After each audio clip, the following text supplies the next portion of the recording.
Hello everyone, it's me, the usual, and Tiny's here, never mind, fuck me, Tiny's here, hell yeah, fuck yeah, fuck me, yeah, it's Tiny, hell yeah. I wish I was him. He's so cool.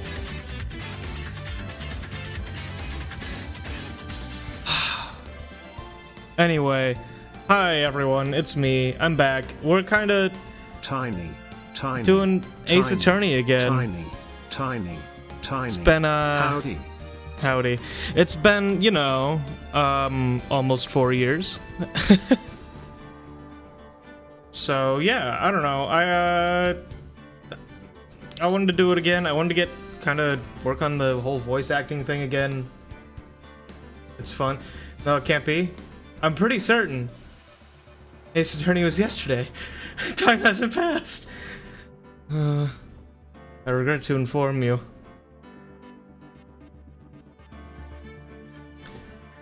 But yeah, it's been a minute. Present badge, yeah.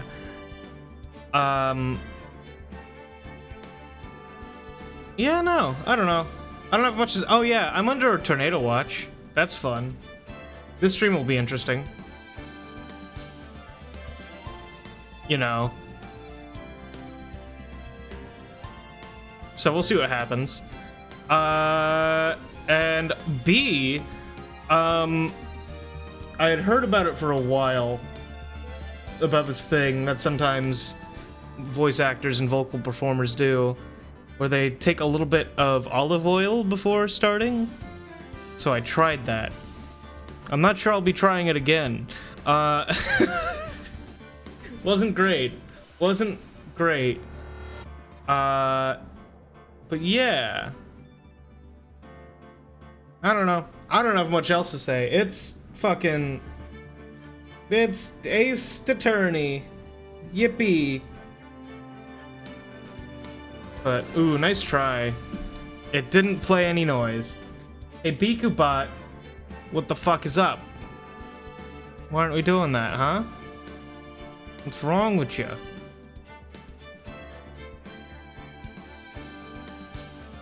Perish. Played noise there. Why aren't we playing the refund Miles noise, Why aren't we doing that, you bitch? You son of a fuck. Let's try it. Okay.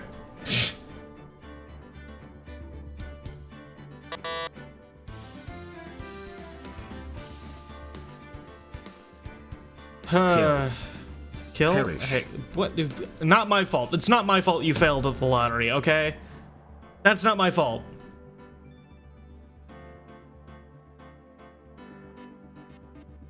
Jeez. But yeah. I don't know. I don't have much else to say. I think we can just kind of get started. Let me know how volume is, and destroy the lottery isn't working. Why?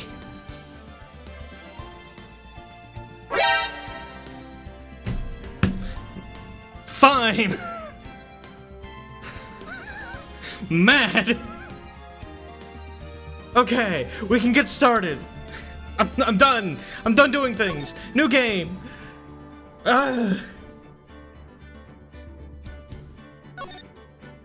Good God. I'll be doing new voices for people and everything. For some, for others, I'll do what I want.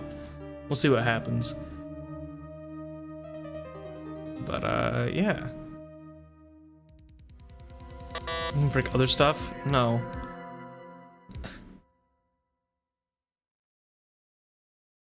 We'll let this intro cutscene play out. I just feel like talking for a minute.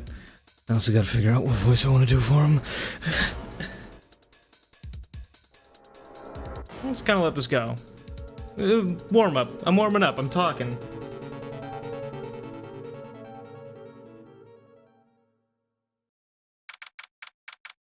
August 3rd, 1947, no. 9:47 a.m. District Court, Defendant Lobby number 2. Oh, hey, guys. Do you remember last time? When we're in court, we stand. Let me get this desk standing. Hell yeah. Unfortunately, Doorcam isn't working, or you'd be able to witness this, but, you know. We stand. We stand for court. I'm mad that Doorcam isn't working, actually. I was trying to get it to work for like 15 minutes, and I couldn't get it to work. Anyway. Boy, am I nervous. Right? Oh, hey, Chief. Glad I made it on time. Well, I have to say, Phoenix, I'm impressed. Not everyone takes on a murder trial right off the bat like this. It does say a lot about you. And your client as well. Thanks. Actually, it's because I owe him a favor. A favor? You mean you knew the defendant before this case? Yes. Actually, I kind of owe my current job to him. He's, one of the reasons I became an attorney. Well, that's news to me. I want to help him out any way I can. I just really want to help him. I owe him that much. It's over! My life! Everything! It's all over! Is that your client screaming over there? Yeah. It's him. Death! Despair! Oh! I'm gonna do it! I'm gonna die! Sounds like he wants to die? Yeah. Nick! Hey. Hey there, Larry. Dude, I'm so guilty! Tell them I'm guilty! Give me the death sentence! I ain't afraid to die! Hey, what's wrong, Larry? Oh, it's all over! I'm finished! Finished! I can't live in the world without her! I can't! Who took her away from me, Nick? Who did this? Oh, Nick, you gotta tell me! Who took my baby away? The person responsible for your girlfriend's death? Newspapers say it was you. Is imaginary product still on or off? It should be on. My name is Phoenix Wright. Here's the story. My first case is a fairly simple one. A young woman was killed in her apartment. The guy they arrested was the unlucky sap dating her. Yay. Larry Butts. My best friend since grade school. Our school had a saying, when something smells, it's usually the Butts. In the 23 years I've known him, it's usually been true. He's had a knack for getting himself in trouble. One thing I can say, though, it's not usually his fault. He just has terrible luck. But I know better than anyone that he's a good guy at heart. And that I owe him one, which is why I took the case, to clear his name. Ace Attorney and the Mysterious Killer of Doorcam. Hi, I'm Jetman J. And, hi, Capcom, I have a new case for you. Why the fuck is my Doorcam dead? Why is it dead? Why can't I get it to work anymore? In this case, we figure out why Doorcam no work no more. With, defendants such as Chat, The Door, with Prosecutor, stuff inside the door, and Special Judge, Fire. This is stupid. Capcom, please, let me make a game. And I will put that case in there. Thank you. And that's what I'm just gonna do. August 3rd, 10 a.m. District Court. Courtroom number 2.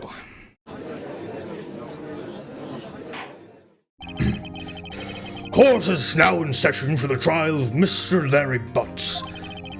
The prosecution is ready, Your Honor. The, defense is ready, Your Honor.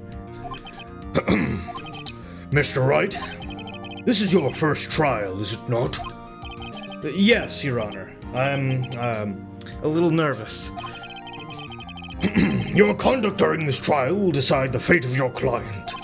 Murder is a serious charge. For your client's sake, I hope you can control your nerves. Thank you, Your Honor. Mr. Wright, given the circumstances, I think we should have a test to ascertain your readiness. Yes, Your Honor. And shaking, eyesight fading. The test will consist of a few simple questions. Answer them clearly and concisely. Please state the name of the defendant in this case. Larry Butts. The defendant? Well, that's Larry Butts, Your Honor. Correct. Just keep your wits about you and you'll do fine. Next question. This is a murder trial. Tell me, what's the victim's name? I know this one. Glad I read the case report cover so many times. Cindy. It's... wait. Uh-oh. No, no way, I forgot. Shit, I'm drawing a total blank here. Phoenix, are you absolutely sure you're up to this? You don't even know the victim's name? Oh, the victim. Of course I know the victim's name. I, just forgot. Temporarily. I think I feel a migraine coming on. Look, the victim's name is listed in the court record. Just press tab to check it at any time, okay? Remember to check it often. Do it for me, please. I'm begging you. Mr. Wright, who is the victim in this case? It is Cindy Stone. The victim's name is Cindy Stone. Correct. Now, tell me what was the cause of death. She died because she was... With a blunt object. She was struck once by a blunt object. Correct. You've answered all my questions. I see no reason why we shouldn't proceed. You seem much more relaxed, Mr. Wright. Good for you. Thank you, Your Honor. Because I don't feel relaxed, that's for sure. Well then, first, a question for the prosecution. Mr. Payne? Yes, Your Honor. As Mr. Wright just told us, the victim was struck with a blunt object. Would you explain to the court just what this object was? The murder weapon was a statue of the Thinker. It was found lying on the floor next to the victim. I see. The court accepts it into evidence. Right? Be sure to pay attention to any evidence added during the trial. That evidence is the only ammunition you have in court. Use tab to check the court record frequently. Feel relaxed? Has your butt unclenched? Yeah, I'm good. I've done this before. I know what I'm doing. Also, let me know on volumes and everything. Like, am I cut? Like, are my mic settings good? Is everything good? Yell at me if they're not. Thanks. Also, yeah, I'm doing different voices. I'm trying something out with the judge's voice this time. Mr. Payne, the prosecution may call its first witness. The prosecution calls the defendant, Mr. Butts, to the stand. Chief, what do I do now? Pay attention. You don't want to miss any information that might help your client's case. You'll get your chance to respond to the prosecution later, so be ready. Let's just hope he doesn't say anything unfortunate. Uh-oh. Larry gets excited easily. This could be bad. More beard on the judge, please. I don't have an actual beard, but I'll do my best. Mr. Butts, is it not true that the victim had recently dumped you? Hey, watch it, buddy! We were great together! We were Romeo and Juliet, Cleopatra, and Mark Anthony! Didn't they all die? I wasn't dumped, she just wasn't taking my phone calls, or seeing me. Ever. What's it to you anyway? Mr. Butts, what you describe is generally what we mean by dumped. In fact, she had completely abandoned you, and was seeing other men. She had just returned from overseas with one of them the day before the murder. What do you mean, one of them? Lies! All of it! Lies! I don't believe a word of it. Your Honor, the victim's passport. According to this, she was in Paris until the day before she died. Okay. Indeed, she appears to have returned the day before the murder. Dude, no way. The victim was a model, but did not have a large income. It appears that she had several sugar daddies. Daddies? Sugar? Yes, older men who gave her money and gifts. She took their money and used it to support her lifestyle. Dude! We can clearly see what kind of woman this Miss Stone was. Tell me, Mr. Butts, what do you think of her now? Right? I don't think you want him to answer that question. Yeah, Larry has a way of running his mouth in all the wrong directions. Should I, let's stop him from answering. My client had no idea the victim was seeing other men. That question is irrelevant to this case. Dude, Nick, what do you mean irrelevant? That cheating she-dog! I'm gonna die! I'm just gonna drop dead! Yeah, and when I meet her in the afterlife, I'm gonna get to the bottom of this!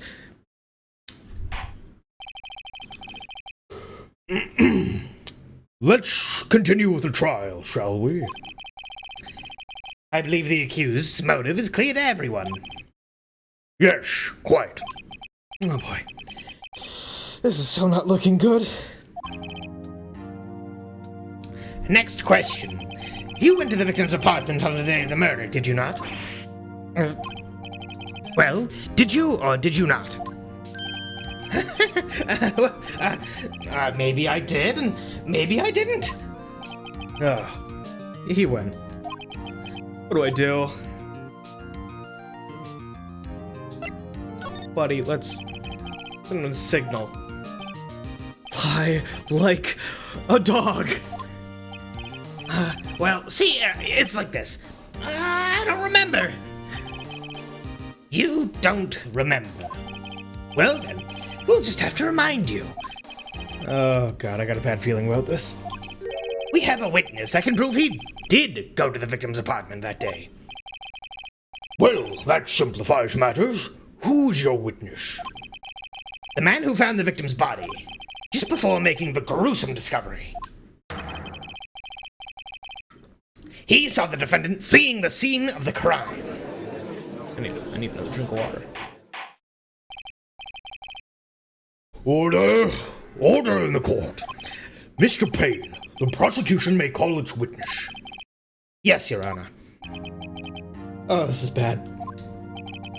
On the day of the murder, my witness was selling newspapers at the victim's building. Please bring Mr. Frank Sart to the stand.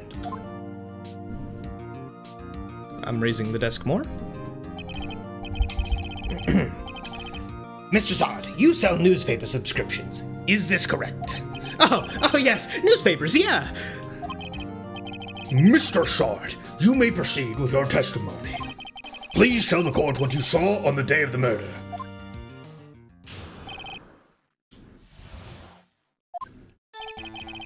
I was going door to door selling subscriptions when I saw a man fleeing an apartment. I thought he must be in a hurry because he left the door half open behind him. Thinking it strange, I looked inside the apartment. Then I saw her lying there, a woman, not moving, dead. I quailed in fright and found myself unable to go inside. I thought to call the police immediately. However, the phone in her apartment wasn't working. I went to a nearby park and found a public phone. I remember the time exactly. It was 1 p.m. The man who ran was, without a doubt, the defendant sitting right over there.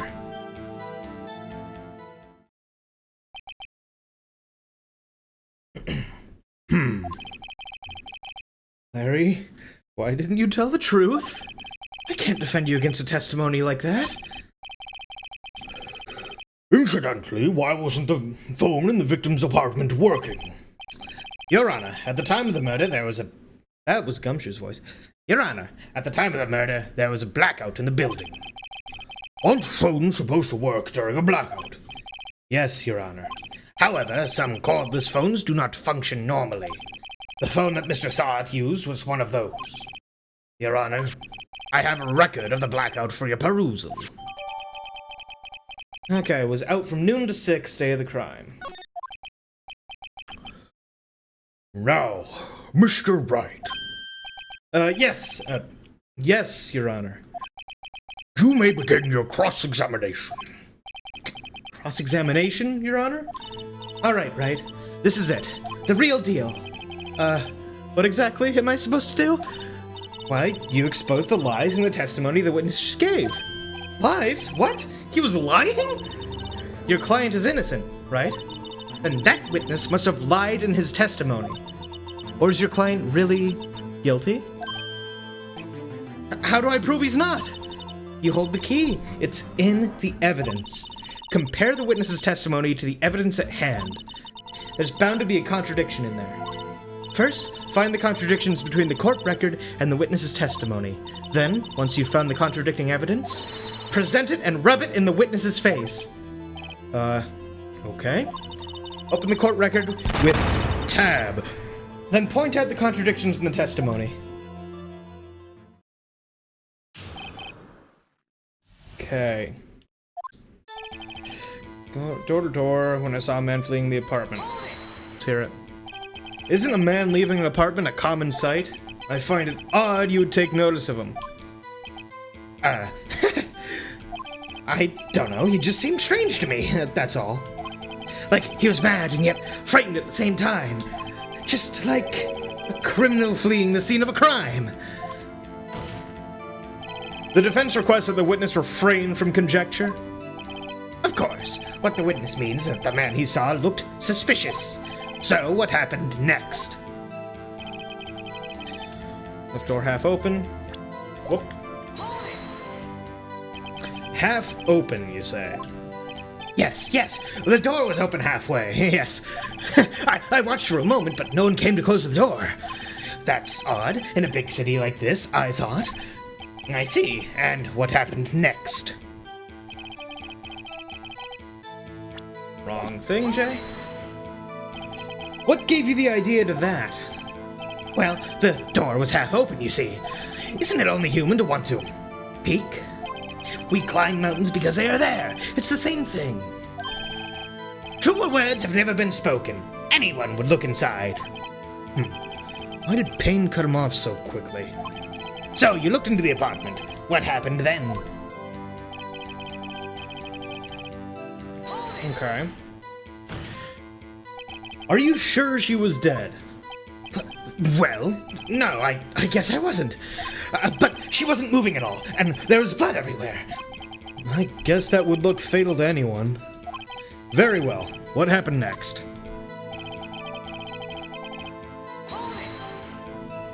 So, you didn't touch anything in the apartment? Yes. I mean, no, nothing. Okay, what happened next?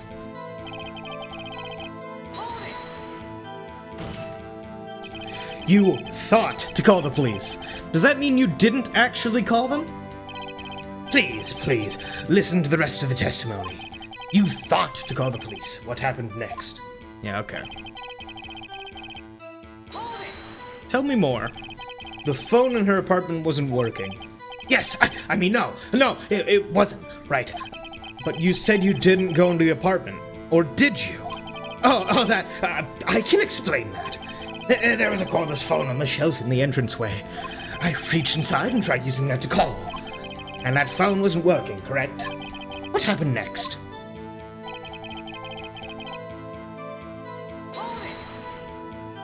Why use a public phone? Well, you see, I don't have a cell phone. And being the middle of the afternoon, there was no answer at the nearby apartments. Ah, right. What time did you call again? Time exactly. It was 1 p.m. You fucking idiot. You found the body at 1 p.m. You're sure? Yes, it was 1 p.m. for certain. Frankly, I find that hard to believe. Your statement directly contradicts the autopsy report. The autopsy notes the time of the death at sometime after 4 p.m. There was no body to find at 1 p.m. How do you explain this 3-hour gap?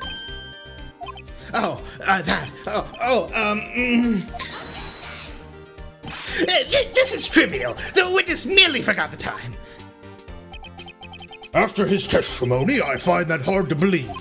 Mr. Sard, why were you so certain that you found the body at 1 p.m.? Gee, that's a really good question. Great job, right? Way to put him on the spot. That's all you have to do. Point out the contradictions. Lies always beget more lies. See through one, and their whole story falls apart.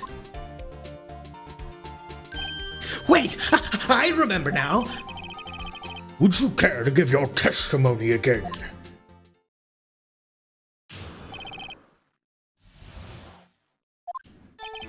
You see, when I found the body, I heard the time. There was a voice saying the time.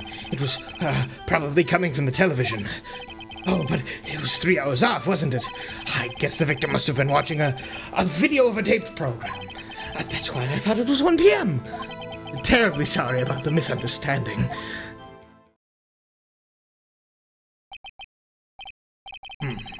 I see.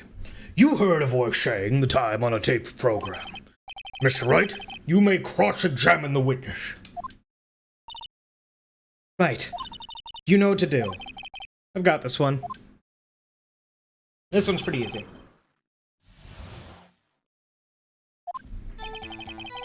On the body, heard the time. Voice saying time. It was probably coming from television. There's off. Okay, video of a tape program. That's funny. There was a blackout. Objection!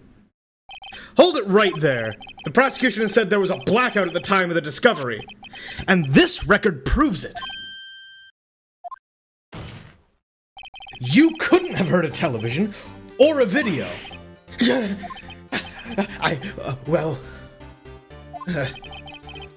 defense has a point. Do you have an explanation for this, Mr. Short? No, I find it quite puzzling myself. Wait, I remember now. Mr. Sard, the court would prefer to hear accurate testimony from the very beginning. These constant corrections are harming your credibility. That, and you seem rather distraught. My apologies, Your Honor. It must have been the shock of finding the body. Very well, Mr. Sard. Let's hear your testimony one more time, please.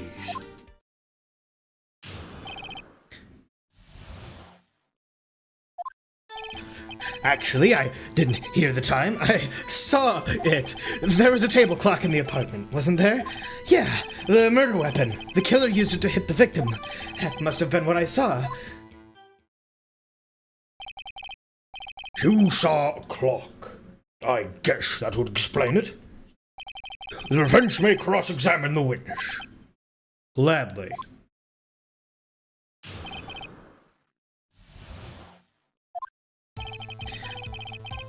Hell yeah, we get to jam a little bit.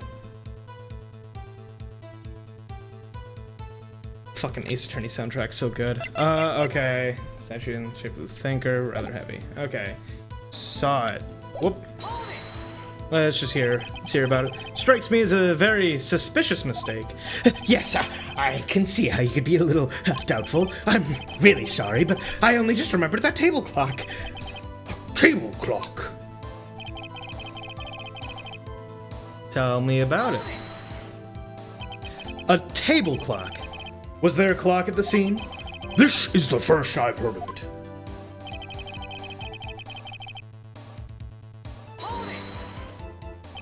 The murder weapon. Yes, the table clock that was used as a weapon. That's what I just said. Did you doze off in the middle of my testimony or something? Something's fishy here.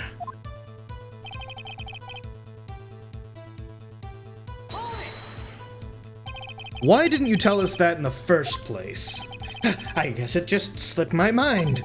I'm not really sure how it happened myself. The witness says you saw the table clock. End of story. Now, find the contradiction. Thanks, man. Very cool.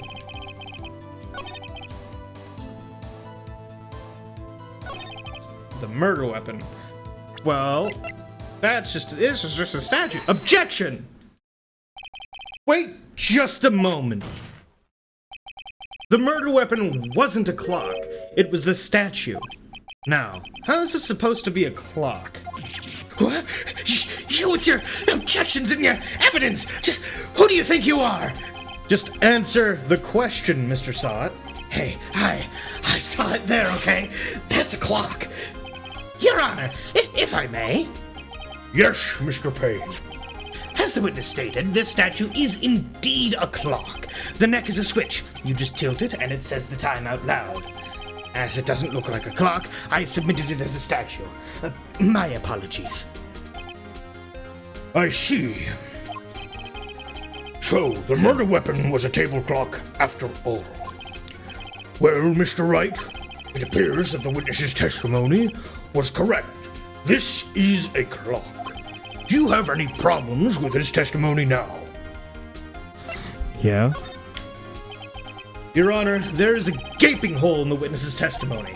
The only way he could have known the weapon was a clock is to hold it in his hand. Yet, the witness testified that he never entered the apartment. Clearly a contradiction. Indeed. The witness knew it was a clock because he went into the apartment. You're lying. You were inside the apartment on the day of the murder. Oh yeah? Prove it! Prove I went in there. I'll do better than that. I can prove you were the one who killed her. You struck her with the clock, and the shock of the blow triggered the clock's voice. That was the sound you heard.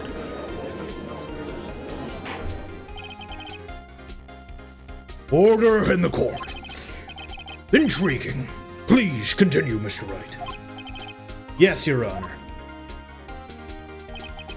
Mr. Sod, the sound must have left quite an impression on you.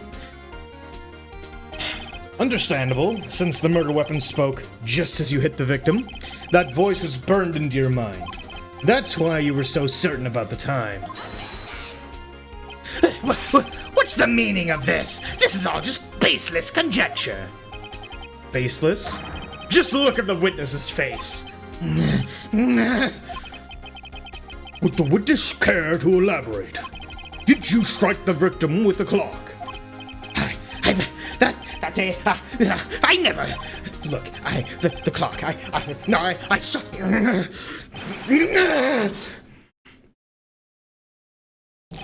Shut up! I hate you. It was him. I tell you, I saw him. He killed her, and he should burn. Burn!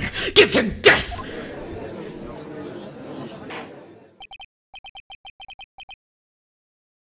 Order! Order in the court, I say. Your Honor, a moment, please. There isn't a shred of evidence supporting the defense's claims. Mr. Wright, Your Honor, you claim the sound the witness heard came from the clock. Do you have any evidence? whole case is riding on this. I better think it through carefully. Your Honor, the sound Mr. Sot heard was definitely this clock. A fact which is clear if you simply try sounding the clock. Let's sound the clock now, here in this court. Your Honor, may I have the clock?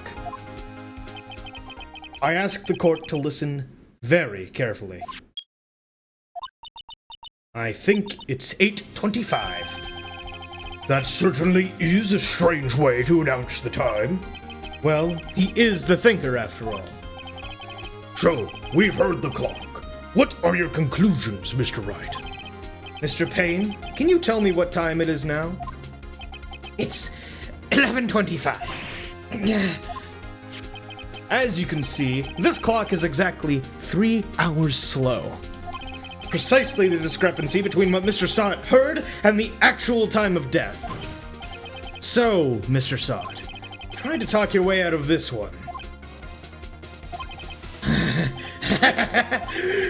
You forgot one thing. What's he talking about now? Well, it may seem like that clock is running 3 hours slow. It proves nothing. How do you know it was running 3 hours slow on the day of the murder? If you can't prove that, you don't have a case. That's right. How am I gonna prove that? Damn it! I was so close. Mr. Wright, it seems you lack the critical evidence to support your claim. Yes, Your Honor. This means I cannot let you indict the witness. Unfortunately, this ends the cross-examination of Mr. Frank Sod. I come all the way down here to testify, and look what happens. You treat me like a criminal! A criminal! You lawyers are all slime! I almost had him. Sorry, Larry. Failed you. There's nothing I can do about it now. Not so fast, Mr. Sod. Mia? I mean, Chief. Listen up, right? Don't throw this one away. Not like this. Think! But, Chief, it's over. I can't prove the clock was slow the day of the murder. Nobody can prove that. Well, yes. But that doesn't mean you can't still win. Try thinking out of the box. Don't waste time doubting the facts. Assume the clock was 3 hours slow and think through it. Ask yourself, why was the clock 3 hours slow? Figure out the reason. And you'll have your proof. Right? Can you think of a reason as to why the clock would be 3 hours slow? Yes. Wait. Maybe I can prove it. You must have evidence somewhere that can prove it, right? Find it and let them have it. Well, Mr. Wright, you say the clock was already running slow on the day of the murder. Have you found evidence to support this claim? Of course. There's a piece of evidence in the court record that can prove my claim beyond a doubt.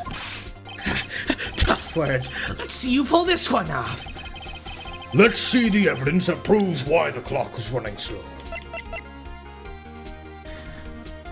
That bitch was in Paris. Take that!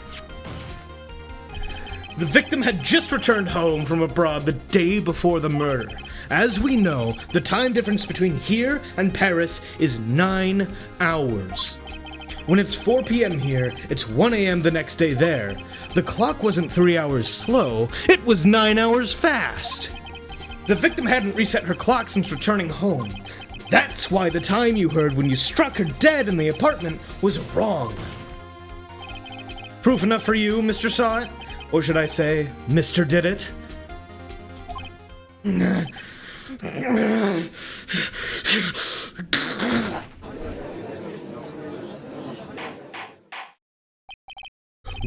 Order!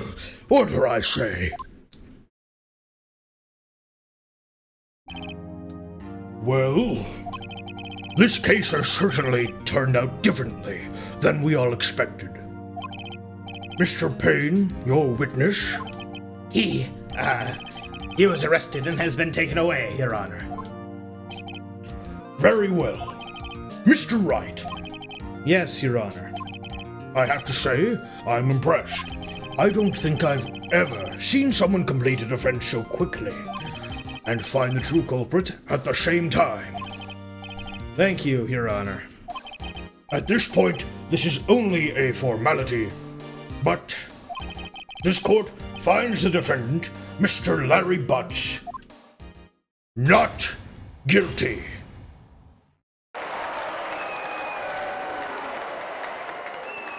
Thank you, Trent. Thank you very much. Ha. And with that, this court is adjourned. First case goes a lot faster when you know what you're doing. It turns out that Frank Saw It was a common burglar. He posed as a newspaper salesman to check and see when people were out of the house. That day, when Larry went to her apartment, the victim wasn't home. After he left, Mr. Saw It let himself in to do his dirty work. While he was searching her place, the victim returned. Flustered, Mr. Saw It grabbed the nearest blunt object he could find.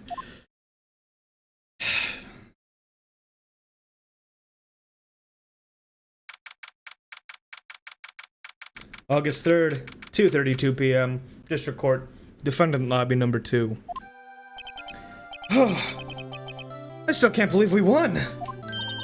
Right, good job in there. Congratulations.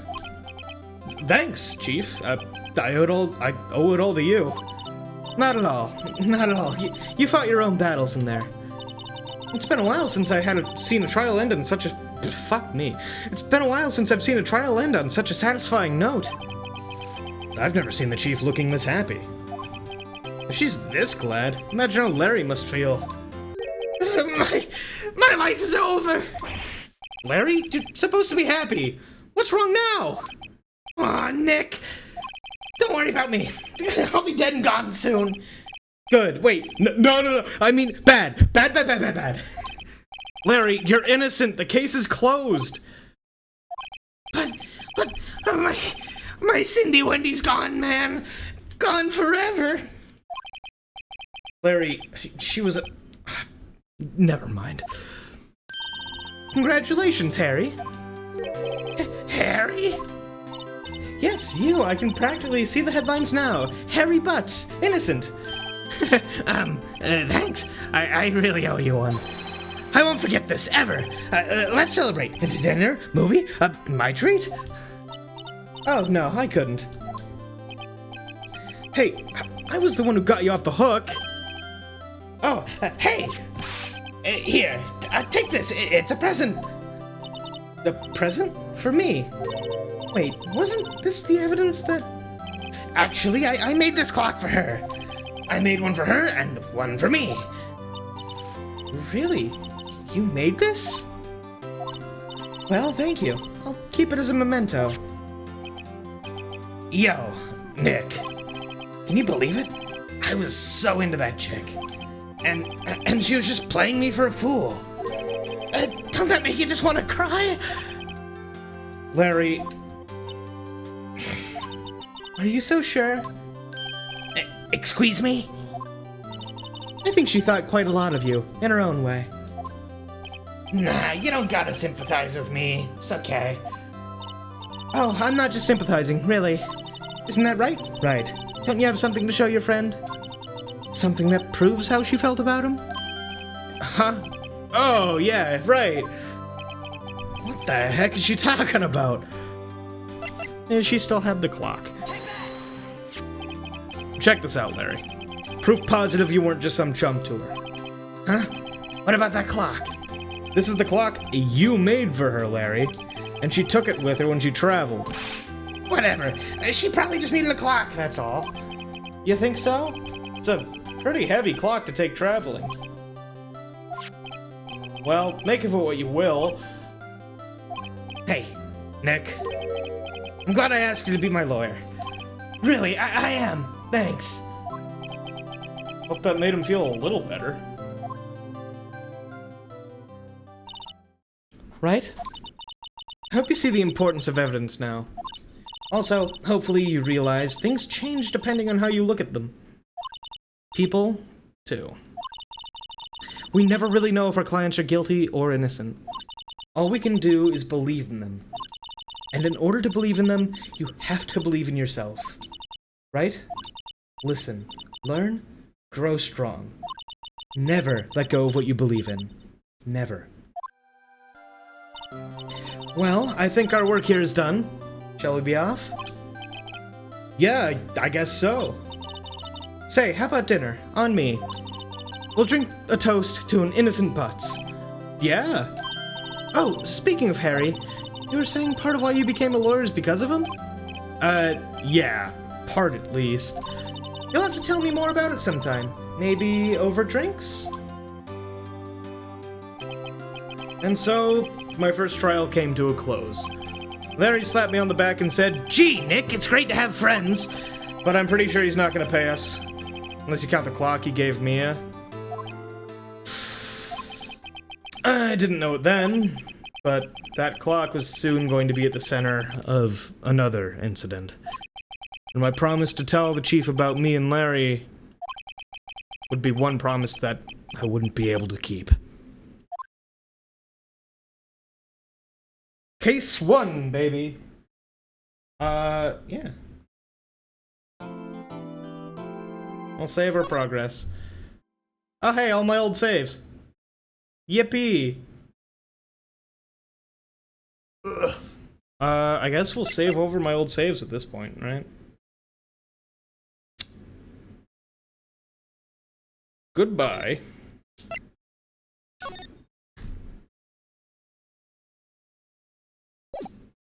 Okay, now desk can go down. We're no longer in court. The desk can go down. Hey, chat. Welcome to down here. How's it going? Let me move my mic away. Hello? This is Maya. Hey, Maya, it's me. Mia! What's up? You haven't called in a while. I'm sorry, I've been so busy. How have you been? Well, lonely, and it's all your fault! No, I'm just teasing. I've been great. I'm finally getting used to having my own place. That's good to hear. Actually, I'm calling because I have a favor to ask. I know. You want me to hold evidence for you? Sharp as always. There's a lot of buzz about the upcoming trial. I just don't feel safe keeping the evidence here. I gotcha. So, what is it this time? It's a clock. A clock? Yeah, it's made to look like that statue, the Thinker, and it tells you the time. I thought you might like it. You always liked toys. Hey, I'm not a little girl anymore, sis. Now, you know I'm only teasing. I should probably tell you, the clock isn't talking right now. Huh? It's not working? That's lame! I had to take the clockwork out, sorry. I put some papers inside it instead. Papers? Is that the evidence then? Well, there's a possibility that it might turn out that way, yes. Can you come by the office tonight, say 9 to pick it up?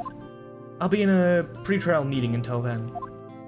Okay, sis, but I expect dinner. Something good.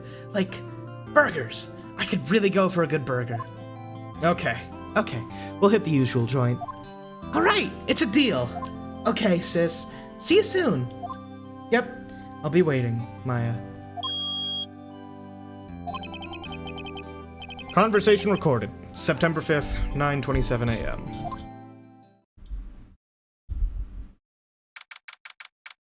September 5th, 8:57 p.m. Faye and Cola offices. Now, Miss Faye, I'll take what's mine. The papers. Sorry, but I can't give you what I don't have. Miss Faye, you're a poor liar. Why, I see it right over there. That must be the Thinker that swallowed those papers. How could you know? You're not cogniferous of my background. Gathering information's my business, you see. I should have been more careful. Oh, my dear Miss Faye, I'm so very sorry, but I am afraid I must ask you for one more thing. Your eternal silence. Farewell, Miss Faye.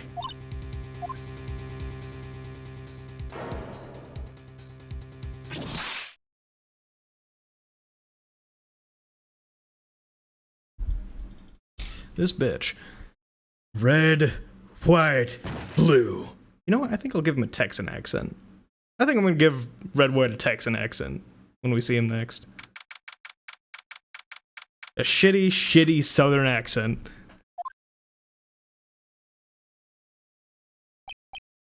Oh, uh-oh, I'm late. That's strange. Guess the chief left without me? She said her sister was coming over, so we should all go out for dinner. What's that smell? Blood? Mia! Maybe she's in her office.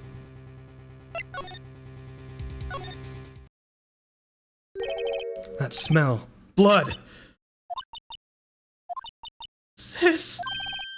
Someone's there. Chief? Chief? Chief!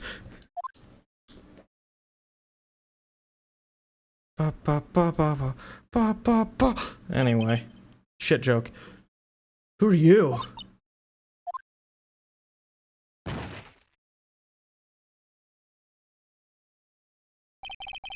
Strange girl dropped out cold. I left her lying on the office sofa.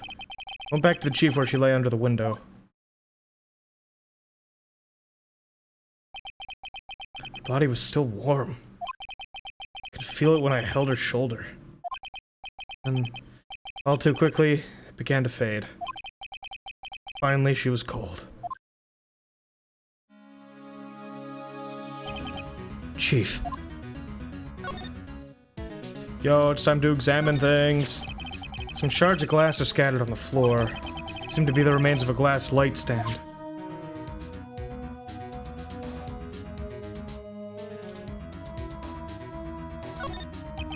Chief.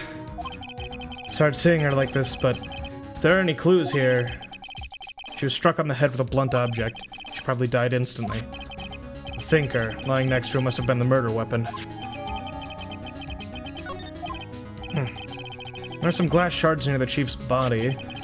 Must be pieces of the glass light stand lying broken in the back of the room. Nothing else here that seems like a clue. Huh? A piece of paper! Must have fallen from Mia's hand. What could it be? A word is written in blood on the scrap of paper. Maya? Did Mia write this? This piece of paper is a receipt from a department store, dated yesterday. I think that's enough snooping around for now. Better call the police. Find out what that girl was doing here. It's encrusted with dried blood. How ironic it is that this became the murder weapon. Again.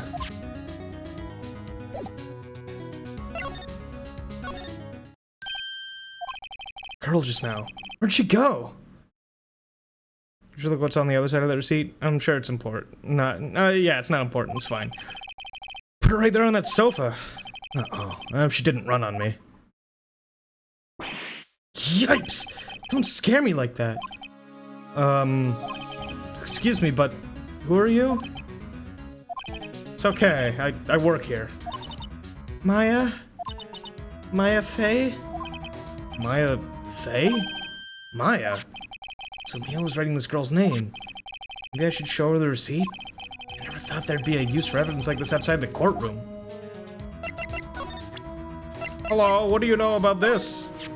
Before Mia died, she wrote a message with her own blood. She wrote it on the back of this receipt. That's my name! Why? Why would she write my name?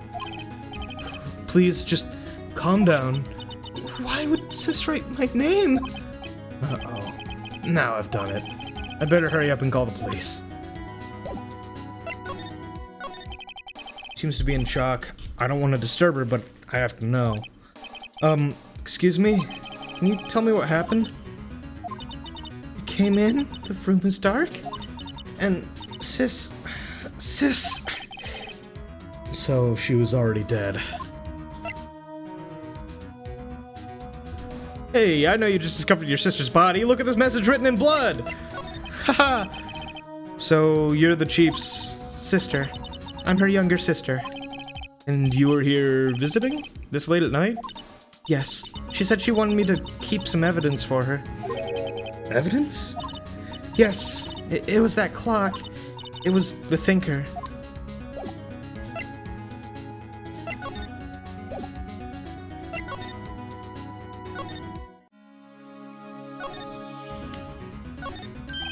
Right, I'd better call the police.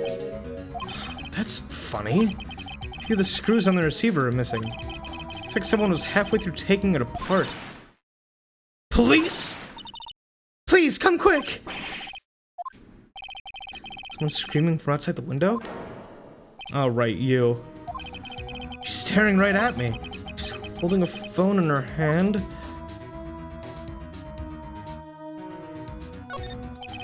Phone receiver's missing a few screws. Better not use it. Perfectly normal office desk. Chief had a very particular policy about office decor. Spend big on stuff the clients use, but keep your own stuff simple. Surprisingly, the chief was never good with machines. About all she used this PC for was email. She picked up this ancient model at some garage sale for practically nothing.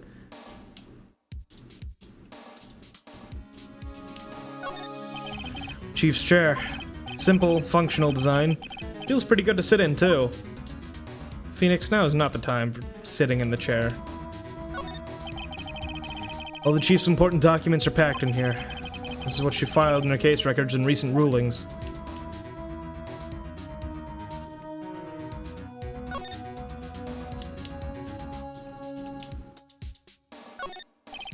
There's a large building right across from the office, the Gatewater Hotel. A nice, luxurious place.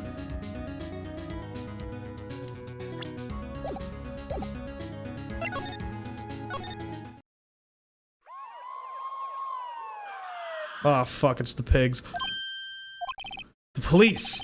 Sounds like they're coming this way. Freeze, police! Hell yeah, it's the boy! Alright, I'm Detective Dick Gumshoe, see? Gumshoe? What an odd name. We received a report from the building across the way, see? Got a person saying they saw a murder. Must have been that woman I saw. Anyway, I don't want either of you moving 1 inch, okay? Great. Just great. Wait, she wouldn't have... No. Whoa! Excuse me! This word Maya here mean anything to you? That's my name. What? The victim drew this here note in her own blood, see? With her dying breath, she wrote down the killer's name. Killer? I'm not... Case closed. You're coming down to the precinct, ma'am. What? He's such a dumbass, I love him. Mia's younger sister Maya was arrested on the spot. Was taken in for questioning. I was taken in for questioning and didn't get out until the next morning. My eyes were heavy, but I couldn't sleep. Sat around, waiting for visiting hours to begin at the detention center. I had to talk to Maya as soon as possible. Absolutely nothing inside of his skull. Oh yeah, no, not at all. Gumshoe's so dumb, I love him. September 6th, 9:07 a.m., detention center, visitor's room. Why did no water come out of the water bottle? Hello?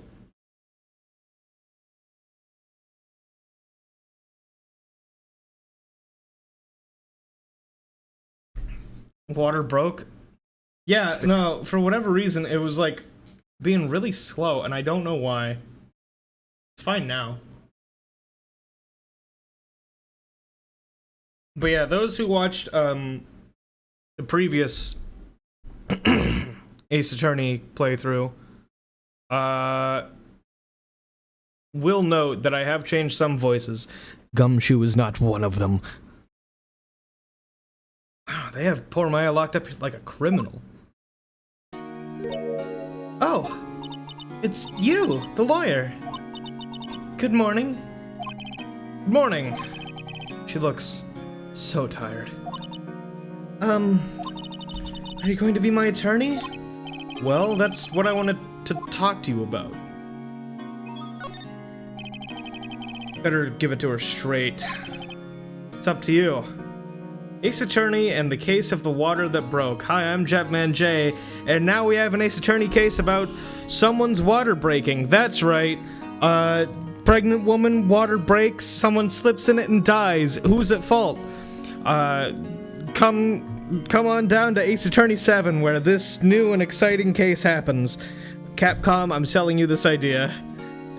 Jay's water broke. Can we go one stream, please? No.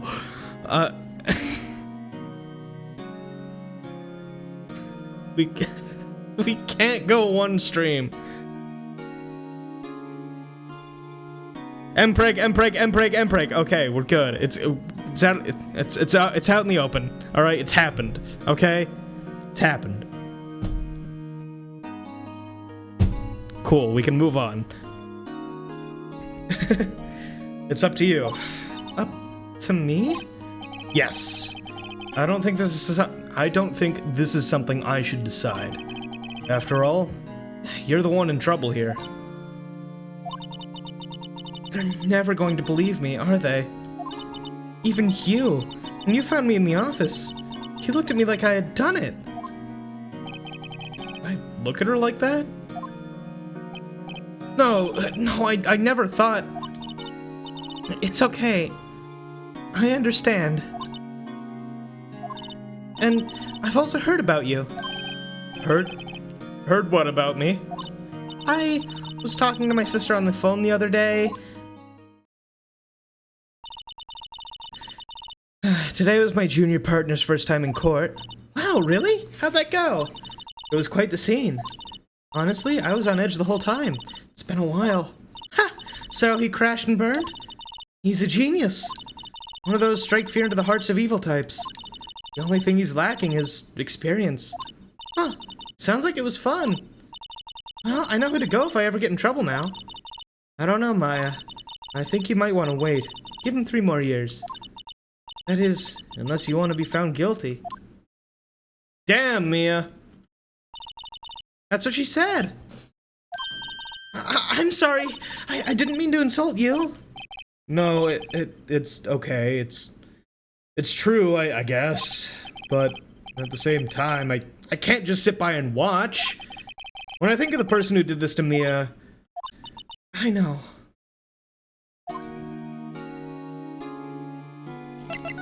Alright, let's talk. There's something I've been wanting to ask you. Yes? What's with that outfit? Oh, this? This is what all acolytes wear. It's my uniform, you could say. Acolytes? Like, people in religious training? What is it that you do? Oh, it's nothing strange, really. I'm a spirit medium. In training. Spirit medium. I'm pretty sure that qualifies as strange. So, you're an acolyte, and a medium in training. That's right. The Fae family, especially the women, have always been very sensitive to the spirit world. Wait a second. You said the Fae family. So Mia was into this stuff too? Of course! She left the mountain to follow her career, she said. Her powers were first class too. I had no idea. Huh. Wait. What? So you're a real, honest-to-goodness spirit medium, with ESP and all that? Yes, in training. Well, can't you contact Mia's spirit then? We can just ask her who killed her. I'm sorry. I'm still in training. I couldn't do something on that level. Huh. Thought that would be too easy. Could you tell me about the day of the murder? Yes. Let's see. That morning, I got a call from my sister. She wanted me to hold on to a piece of evidence for an upcoming trial. Evidence? Yes, that clock shaped like the Thinker. The one Larry made. How could that have been evidence in a case? Right, she said something about that. I remember. Do you want to hear it in her own voice? Her own voice? Yes. I'm pretty sure our conversation's on my cell phone. You recorded it? Yeah, I forgot how to delete those things. So you say you have a conversation with your sister on your cell phone. Let's hear it. Right. Oh, I just remembered that detective took my cell phone. Sorry. Oh, right. Of course. Next time I see Detective Gumshoe, I'll ask him for it. I'll write you a note so you don't forget, okay? Sure, thanks. Huh? Something the matter? I was wondering, could I ask you a favor? This is the address of a famous lawyer. My sister gave me this a long time ago. She said if I was ever in trouble, I should call him. And, well, I'm in trouble. Do you think you could go ask him to represent me? Sure, why not? I'll go ask. Thank you so much!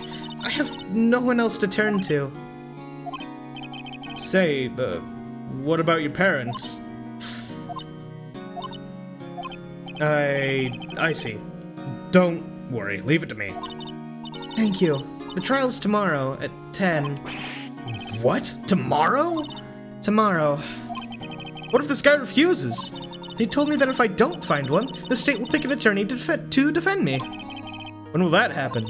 They're giving me until 4 this afternoon. And visiting hours are almost up. I'd better hurry. Right, I'll be back. Tell me about the day of the murder. Sorry, I know it must be hard. Oh, it's okay. All I've been doing the last few hours is talking about it. Kinda gotten used to it. Let's see. That morning, got a call from my sister. She wanted me to... Oh, wait, okay.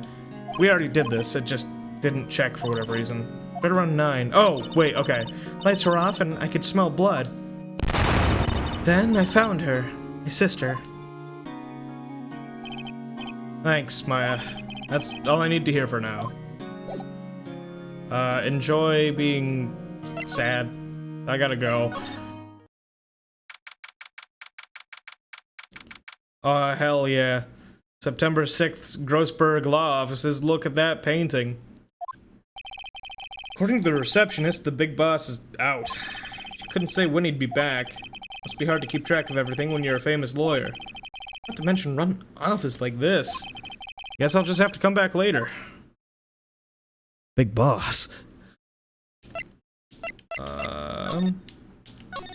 Look around. Painting's been bugging me ever since I stepped in here. Oil paint is so thick it's practically giving me a stuffed nose. I'm sure the price is nothing to sneeze at either, for that matter. Table for clients. Huh. An elegant ebony case, and if I'm not mistaken, that lighter's made of solid gold. Even I can tell someone here's got money to burn. A solid mahogany desk. Wood's been polished to a deep luster. Expensive-looking mahogany bookshelves filled with expensive-looking books. Huh. Funny. They don't look like they've ever been read.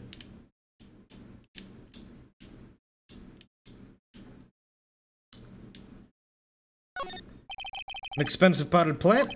No idea what kind of plant it is, but it's probably the most expensive one available. Also, like, what a goddamn lighter that is, right? Hot damn. Plamped. September 6th, Fay & Co. Law Offices. The office is filled with police officers.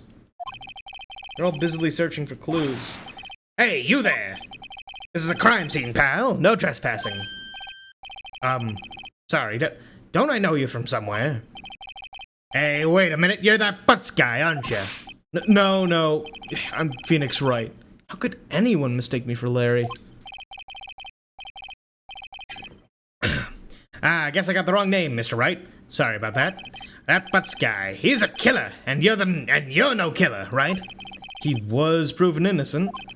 Right. And you were... Gumshoe, wasn't it? Dick Gumshoe? Right, at your service. Hang on, that's Detective Gumshoe to you, pal. Anyway, get the name right. And don't go calling me Dick. Hey, Dick, get over here! Yes, sir. Be right there. You're her lawyer, right, pal? If you got business here, you better do it quick. Oh, he thinks I'm Maya's lawyer. Alright, let's do this quick. I was wondering, did you see Maya Fay's cell phone? Oh, that? I have that. Do you think you could give it back? Sure, I mean... Hey, wait a second, pal. Tricky lawyer. Uh-oh, he's onto me. Tell him why I want it, there's no way he'll give it to me. Something the matter? Oh, no, it's just, you know, detective. Nope, I know nothing, pal. That cell phone has a lot of numbers on it, like her boyfriend's.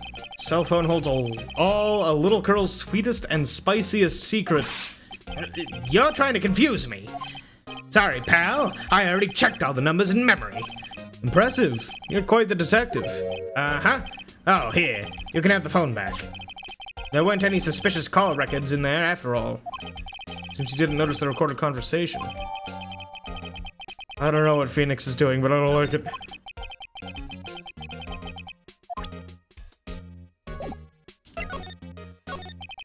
About Miss Fay, did you do an autopsy? Huh? You want to know the results, huh?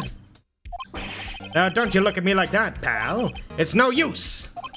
She might have been your boss, but that doesn't mean you get any special treatment.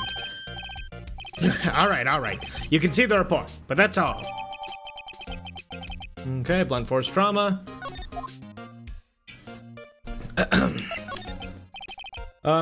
About Maya. Yeah, I'm looking forward to the trial. Sorry, pal, but this is one trial you aren't going to win. Why do you say that? The city's put Prosecutor Edgeworth on prosecution. Edgeworth? I'm sure you know what that means, you being a lawyer and all. I guess I've asked all the questions I need to. You all done here, pal? Yes, thank you. I'll be heading out now. Oh, wait. One more thing I wanted to mention to you. I don't suppose you're planning on talking to that witness. Anyway, you'd better not. No influencing the witness with your lawyerly ways, pal. Come to think of it, I had completely forgotten about her. The witness? Yeah, Miss April May. I'm sorry about this, but I can't tell you anything about her. Well, you just told me her name. Miss May, huh? They sent her home already then? You're trying your lawyerly tricks on me now. She's not to go outside her room and tell the trial. So, she's still in the hotel across the way. I guess I should know better than to try to get I guess I should know better than to try to get a detective to leak information. You got that right, pal. Time to pay a visit to Miss May. Prosecutor Edgeworth. That's right, pal. Mr. Miles Edgeworth himself. Wait, you do know him, don't you? Of course I do. I know him. He's a feared prosecutor. He doesn't feel pain, he doesn't feel remorse.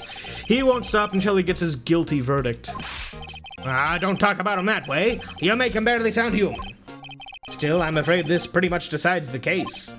So, Edgeworth is on this one. He hasn't lost a case since he became prosecutor at the incredibly young age of 20. Of course, there are rumors of back alley deals and forged evidence. All I know for sure is that Edgeworth hates crime with an almost abnormal passion. I never imagined I'd be facing him so soon. Okay. Hey kid, we got the phone. Hey! What is it? Did you meet the lawyer? Sorry, I haven't seen him yet. Let me see. I'm gonna go see if I can find this elite lawyer she's talking about. Well, I wanted to... Whoop. Yeah, okay, the call... Yeah, we saw this. We know what this is. We did get your phone, though. Hey, I got your cell phone back. Oh, say, can I listen to my sister's voice? Oh. Maya's eyes closed. She listened to every word with such intensity. Before long, tears began to roll down her cheeks. Thank you. Okay, I'll leave you to that. I'm sorry. September 6th, Gatewater Hotel, room 303. Okay. How painful would it be for me to do uwu voice for this bitch? Ugh. Hate April May. Do it, you have to. Do it. I shouldn't have said anything. What I'm gonna do really quick though, before we start, I'm gonna take a quick break, grab some water, grab more water, I should say, and give my vocal cords a quick rest. She is the worst? She is the worst. And you're gonna have to stay here with her during ad time. Isn't that great? Wowee! But yeah, quick ad break. I need to give these cords just a little bit of a rest, and I will be right back. Thank you for watching. Be right back. Subs, I'll just let you, hear me walk away. I'll talk and walk. Goodbye. Goodbye, subscribers. I'll be back. Au revoir. Bye.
Anyway, I'm back.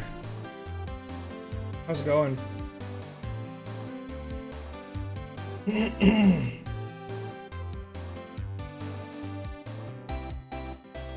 Oh god. Alright. Are we really doing an uwu voice for April May? Is that happening? Is that what's going on? Are we committing to that bit? Yes, it's the law. Yes, you are.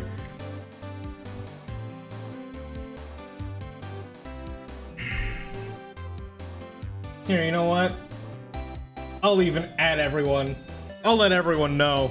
Fuck it.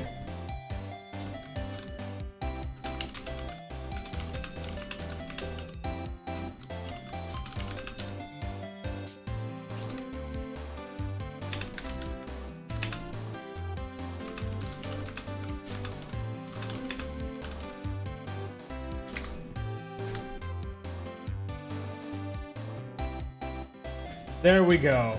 Now everyone knows. Everyone knows.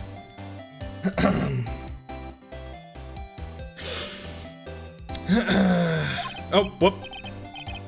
Accident. Hello there, handsome. There we go. There it is. We'll figure it out as we go. Hi. Smooth, right? Real smooth. You're the lawyer, aren't you? The detective told me. He said, don't say nothing to that lawyer, pal. Teehee. Memo to self. Thank Detective Gumshoe for making my job harder. Dear fucking god, don't do it. Guess who has to? Gee, this is like something out of a movie. It's all so exciting, I can hardly contain myself. Oh, let me go freshen up so I can look the part of the beautiful eyewitness. I'll pay you anything, just don't. Highest bidder gets to decide whether I do uwu voice or not. I'll make you pay. Let me give you some uwu lessons, pal. Yeah, I don't know. I don't know how to uwu. $20 to start.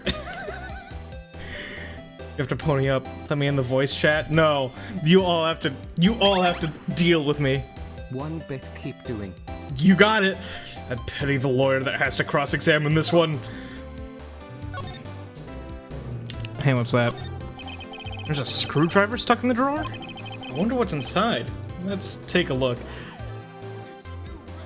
2 bits to stop. Stop. Okay, no more uwu. Hey! What are you doing? No touching. Oh, bad boy. You really shouldn't pry around in other people's rooms now. You wouldn't want to make me upset, would you? Upset? I thought she was gonna explode for a second there. Continue. You got it. Continue. I wonder what could be inside the drawer. Okay. Do you think you could tell me something? I need you to describe what you observed at the time of the incident. Ooh, observe? Incident? You sound just like a You sound just like a lawyer in the movies. I like a man with a big vocabulary. Wait, that's not higher. Hold on. Oh, okay, there's the 4th. You got it. Better not encourage her. Do you know that thing that happened the other day? The bad thing? What did you see when it happened? I don't suppose you could tell me about it. Pretty please? Let me see. Well, dream on. If you want to know, you'll have to come to court tomorrow, Mr. Lawyer. Oh boy. Let's see if.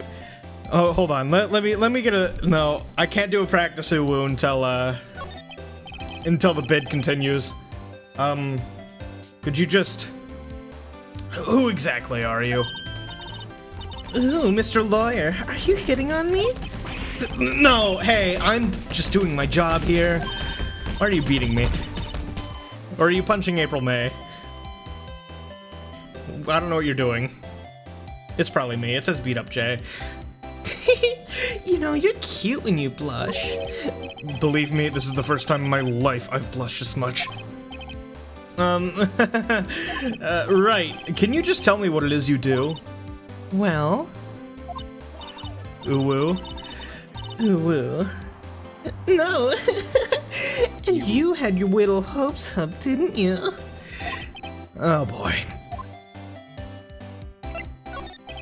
I see there are 2 glasses on the table.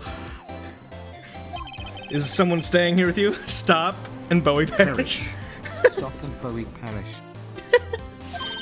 Oh, what an amazing power of observation. You must be one of those famous detectives like on television. Perish. Oh, not me. I'm, just a lawyer. Say, Mr. Big Detective, why didn't you go look for clues? In the garbage, hmm? Miss May doesn't like nosy little lawyers. Oh, boy.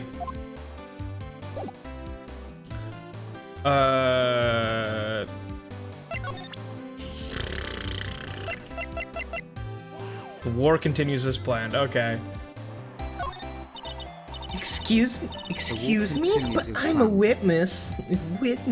Police witness, you understand? How could I possibly give you any information in good conscience? Hmm? Me, the witness. It's just like in the movies. Ooh. Somebody shoot me dead. Thank you, Gray.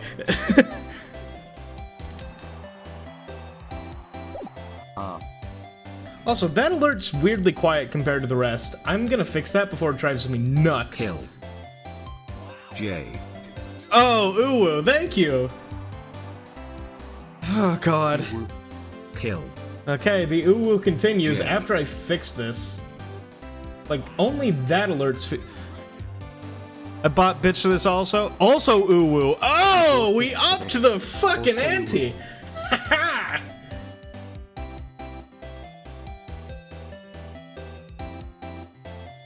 Oh man. Okay.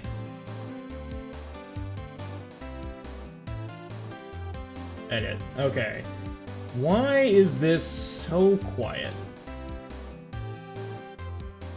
Oh. Cheer alert.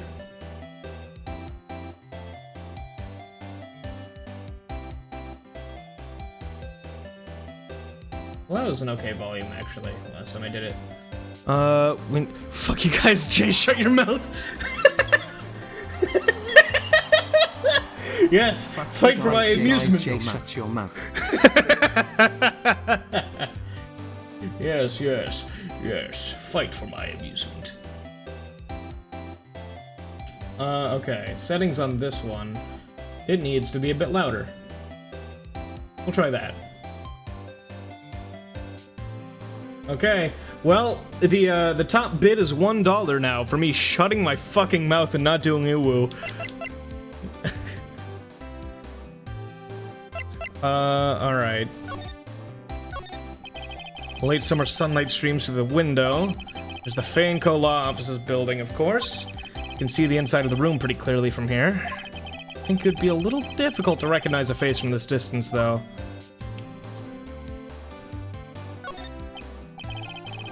Still scene painting. Wait, should that be still life? Whatever. One of those is hanging on the wall. What's inside, I wonder? Maybe later. The flowers are fake as expected. No sunflowers and tulips, but that's about the extent of my floral knowledge. A bottle and 2 glasses are on the table. Somebody must be staying with her. Simple bed. It's been recently made. Nothing eye-catching here. I'm leaving. No, I meant move. Maybe Grossberg's back. Seems like Mr. Grossberg is out. Well, maybe I should just wait here for him to come back. That wasn't the most over-the-top clearing of the throat I've ever heard. Aha! So, you're the one they say's been looking for me. Yes, that's me. Looks even grander than imagined. That badge on your collar? Ah, so you're a lawyer now, are you? Yes. Well, yes. And what do you want? I'm not particularly busy these days. Please proceed. Not busy? Then how come no one could get in touch with you? Something the matter? You came to see the only... I'm not happy with this voice, actually. Because it's also gonna kill my throat. I don't want it to be too similar to the judge's either. Either.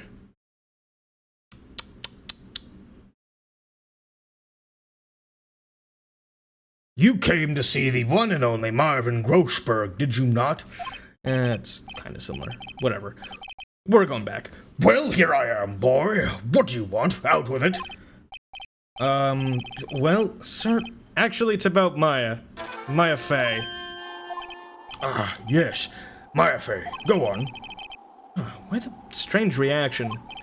I'm really quite busy here, son. I can't go taking cases on a day's notice. No, it's quite impossible. Wait a second. How'd you know the trial was tomorrow? Anyway, I'm afraid it's entirely impossible for me to represent her. Sorry. End of discussion. What's going on? He refused me before I even got a chance to ask him. Wait, tell Maya. How can you just refuse like that? Please tell me why you won't take the case. Well, you see, that's just I'm busy, you see. But the client is Mia Fey. Oh, but the client is Mia Fey's sister. Mia trusted you. She knew her sister would be in good hands. Yes. Of course I know that. However, I'm sorry, but I must refuse. Sorry, goodbye. Creep. Fine. I don't have time to argue with you anyway. I'll go look elsewhere. Think not. What? Did you say something? I think not, I said. What do you mean? I'm terribly, terribly sorry, but I'm afraid that no lawyer worth their salt will take on this particular case.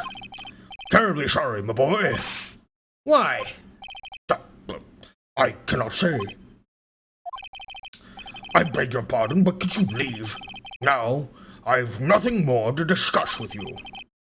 What's going on here? Tell me about the painting.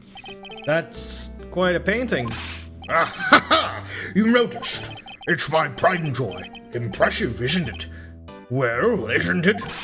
The color of the sky, the hue of the sea, the weave of the straw hat. It's worth at least 3 million. I have no intention of parting with it, of course. No, I won't sell it. Not even you. I wasn't interested. It's not for sale. I'm not buying. Jeez. How did you know Mia Fey? She worked here a long time ago. Quite the apprentice, that one. Learned my techniques in a blink of an eye. She left one day, quite suddenly. She had a mission, you see. A mission? You could see it in her eyes. She followed it with a burning passion. Never looked back, that one. Okay, bye. Whoops, I meant bye. Oh, you know what? Just so I can keep track really quick. We're gonna add text back. Let's put it here. Oh, wait. Cancel. That's old. We don't even use that anymore. Where is Pepsi Jam? No, don't look at it. Don't look at it. Ah, okay, here we go. All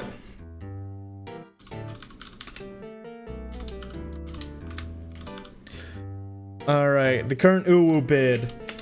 We are at what? It is $1. No Uwu.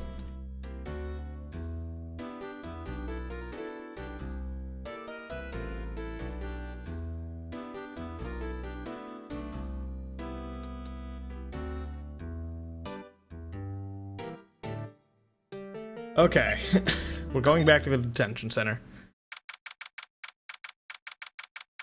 December 6th, 3:42 p.m., Detention Center, Visitors Room. Hiya. Oh, you're back! Did you find the lawyer? Well... What do I tell her? Well, see... Just be honest. I really don't think you should use that guy. He didn't seem healthy. He was all skin and bones! What really happened? You don't mean he refused to help? I see. Been abandoned, then. What about your family?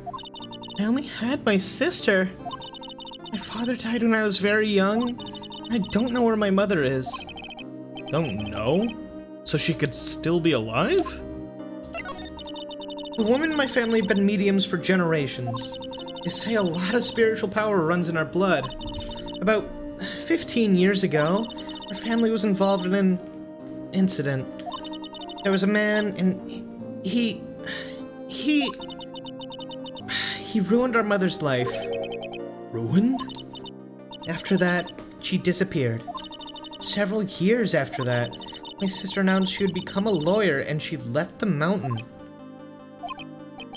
So, you live by yourself? Yes, I've gotten used to it. Oh, and also, I had to become independent, or I'd lose my powers. I feel bad for her. All by herself up on that mountain. I need more water. Grossberg's voice was fun. It also,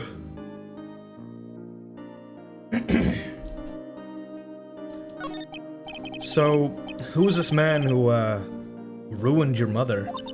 About 15 years ago, there was an unusual murder case. It made quite a stir. Everyone was talking about it, apparently. The police were running out of leads, and they were getting desperate. Wait, they didn't use a spirit medium, did they? The police convinced my mother to try and contact the victim. Wow, so what happened? The case was solved. We thought. You thought? The man my mother helped the police capture was innocent. The police's consultation with the medium had all been carried out in secret, of course. But a man found out about it and leaked it to the press. He told all the papers that my mother was a fraud, and the media jumped on it big time.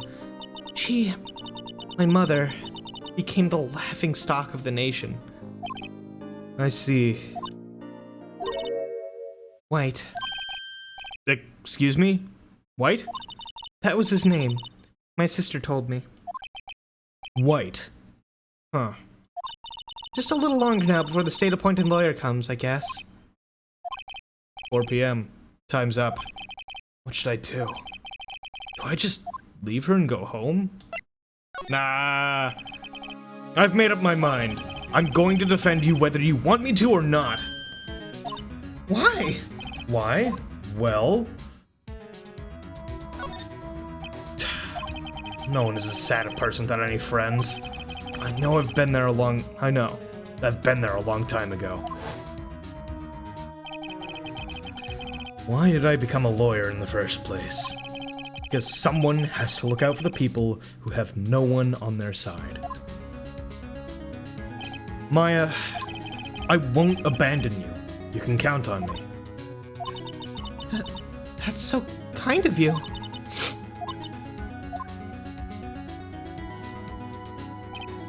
Well, let's fight this one and get you out of here.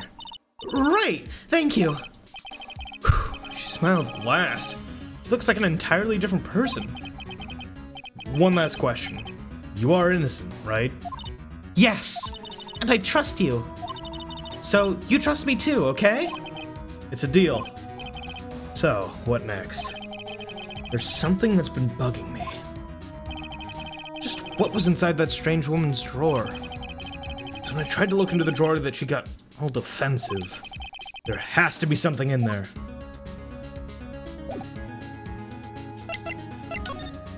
Okay, I'll be back. I gotta go back to the Gatewater. Good afternoon, sir. Excuse me, you are? I beg your pardon, sir. I am the bellboy of this establishment at your service, sir. Oh, right. I've just come up to deliver room service, sir. Do you know where Miss May might be? I believe our guest Miss May is currently using the, facilities? If you've no need of anything, I'll be taking my leave. Please stay as long as you'd like. Enjoy. Yeah. Wait, no, hey! Why does it seem like every time I come here, I end up embarrassing myself? Wait, Now's my chance to snoop around a bit. I almost forgot.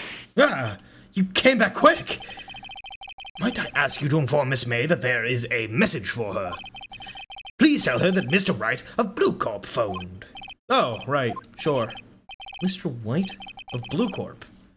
Where have I heard that name? Yep.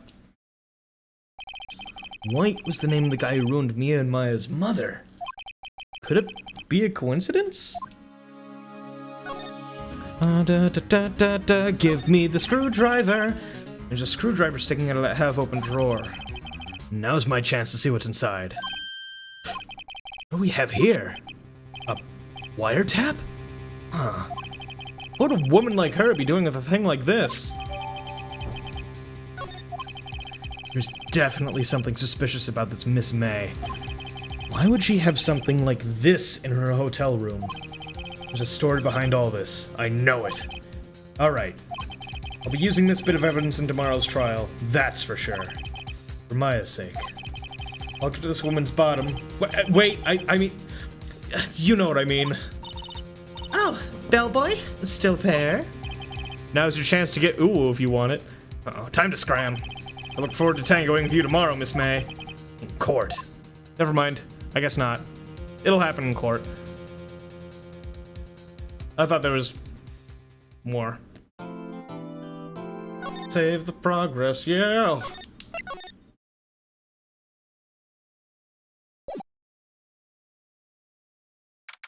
Okay, all rise for court, please.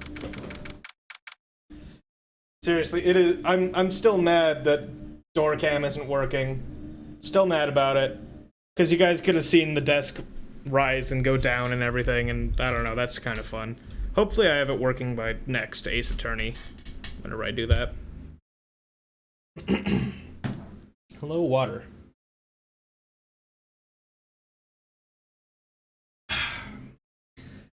September 7th, 10 a.m., District Court, courtroom number 1. Yeah, it's my boy. Oh, hold on. We're gonna let that play. Listen, this is a court of law. You can't just fucking come in here and... Sir, sir, sir, sir, sir! Anyway. Court is now in session for the trial of Miss Maya Fey. The prosecution is ready, Your Honor. The defense is ready, Your Honor. Miles Edgeworth.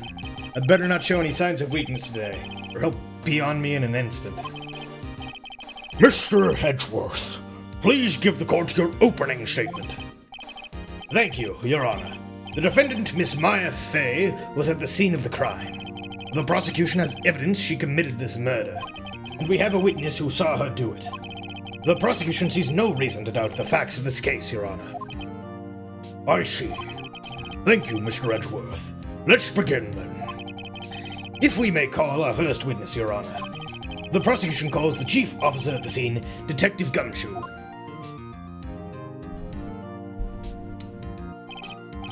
Witness, please state your name and profession to the court. Sir, my name is Dick Gumshoe, sir. I'm the detective in charge of homicides on the precinct, sir. Detective Gumshoe, please describe for us the details of this murder. Very well, sir. Let me use this floor map of the office to explain. The body was found by the window, here. And the cause of death? Loss of blood due to being struck by a blunt object, sir. The murder weapon is a statue of the thinker, found next to the body, sir. It was heavy enough to be a deadly weapon, even in a girl's hands, sir. The court accepts this statue as evidence. You're still calling it a statue. Okay. Now, detective. Yes, sir. You immediately arrested Miss Maya Fey, who was found at the scene, correct? Can you tell me why? I'm lowering this a little bit. Yes, sir. I had a hard evidence she did it, sir. Detective Gumshoe, please testify to the court about this hard evidence.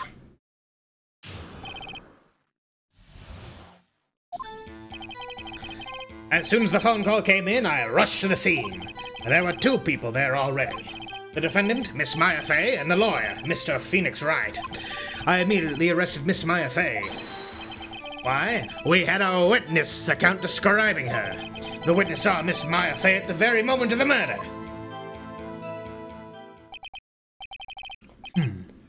The very moment, you say? Very well. Mr. Wright, you may begin your cross-examination. Yes, Your Honor. Cross-examine what? I couldn't see a single contradiction in that testimony. Hey, Maya just threw something at me. What's this? My sister couldn't find any contradictions in a witness's testimony.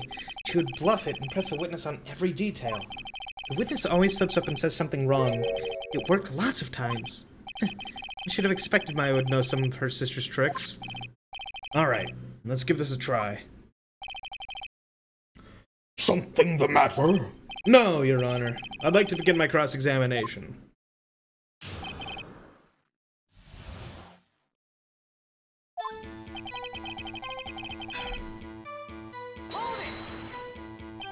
Who did you say you got a call from? Hey, pal, I don't play dumb. You know who. The call was from a customer at the Gatewater Hotel, right across from the crime scene. Okay. I pressed. Not sure it did much, though. Right. Please continue. Detective Gumshoe, how long would you say it took between you receiving the call and your arrival at the scene of the crime? Right. I'd say it was about 3 minutes. That's pretty fast. Our motto this month is quick response. And that's how I got there before the killer got away. Indeed. So, tell us who the 2 people you found on the scene were. Yes, sir.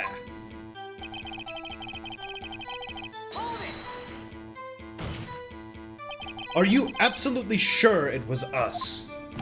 Listen, pal, your dumb act will only get you so far.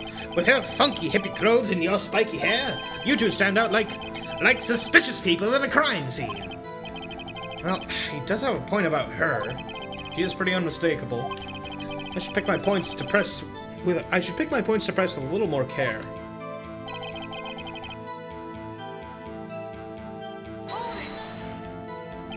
Why is that? What's your reason?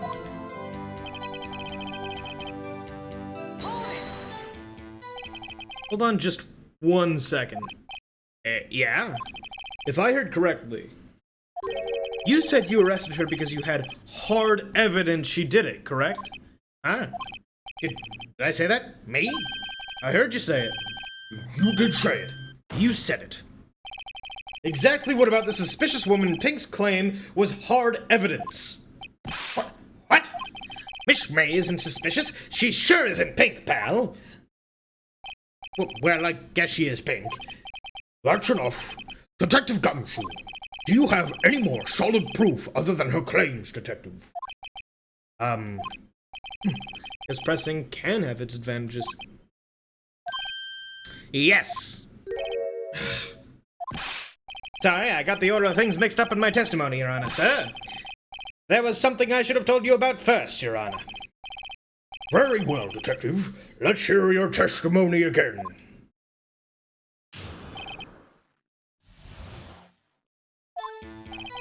After securing the suspect, I examined the scene of the crime with my own eyes.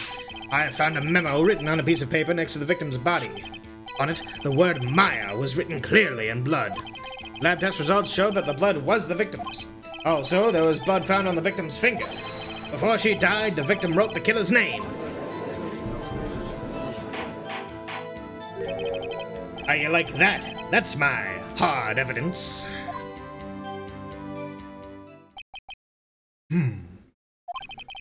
Before we begin cross-examination, I have a question for you, Detective. Your Honor, Why didn't you testify about this vital piece of evidence the first time? I know, I'm real embarrassed I forgot about it, Your Honor, sir. Try to be more careful. Very well. The defense may begin its cross-examination.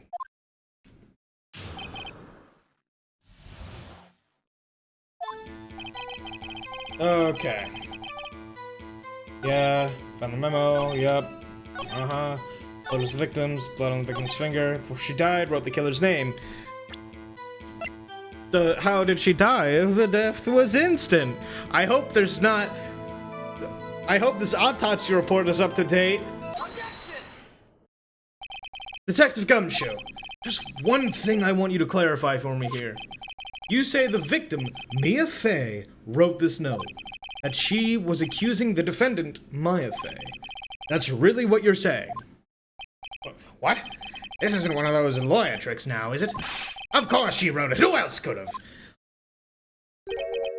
You have it backwards, Detective. Backwards? The victim is the only person who absolutely could not have written it. This is a report from your department, Detective. Immediate death due to a blow from a blunt object. She died immediately. But no butting your way out of this one, Detective. Order, order. The defense has a point. Someone who died immediately wouldn't have had the time to write anything down. Mr. Wright, I beg your pardon, but when exactly did you obtain that autopsy report? When?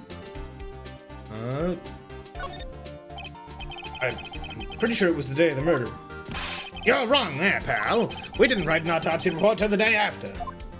Oh, right. The prosecution's point being... That autopsy report is outdated, Your Honor. What?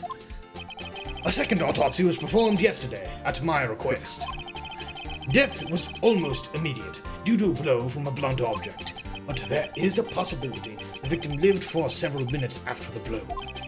I received these results this morning. No way! Your Honor, it is quite easy to imagine that the victim did have time to write Maya. Not at all. I see. Damn you, Edgeworth. I should have known you'd have something up your sleeve. Yeah, very normal thing. Prosecutor asking for a second autopsy. Definitely normal. I'm sure he'll never have that trick again. That seems like a one-time thing. Why, Mr. Wright? You look shocked. Something you want to say? Mr. Edgeworth, I've heard there's nothing you won't do to get your verdict. What reason could you possibly have had to request a second autopsy report? Mr. Wright, the defense will refrain from personal attacks on the prosecution. No matter, Your Honor. Mr. Wright, say what you will, the evidence in this report is undeniable. Your Honor, I submit this report to the court. Understood. The court accepts this evidence.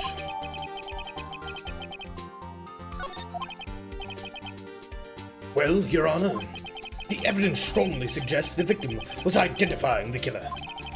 I suppose that's the obvious conclusion, yes. Darn, this isn't good. The prosecution would like to call its next witness. This poor, innocent girl saw the murder with her own eyes. All right. Let the witness, Miss April May, take the stand. Exactly what part of her is innocent? All right, Team Uwu, now's your chance to fucking outbid Team No Uwu. Godspeed. Uwu, you got it. That alert's still quiet. Whatever, I'll deal with that later. Uwu, you got it.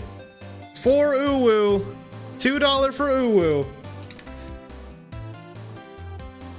Alright. Witness, your name, please. April May, at your service. Ugh. Reviling. Revolting. Order. An introduction should not require any reaction from the crowd. The fucking jiggle? We don't talk about it. The witness will refrain from wanton winking. Aw, yes, Your Honor. This is not good. She's already captured the heart of every man in this courtroom. Tell us, where were you on the night of September 5th when the murder occurred? Gee, I was like in my hotel room. I checked in right after lunch. And this hotel is directly across from the Fay and Company law offices. That's right, big boy. Please testify to the court about what you saw. Let me know how volume is, by the way. I don't know if I'm talking too quiet as April May. It's the shame, actually. It's the shame doing that. It was like 9 at night. I looked out the window, you know.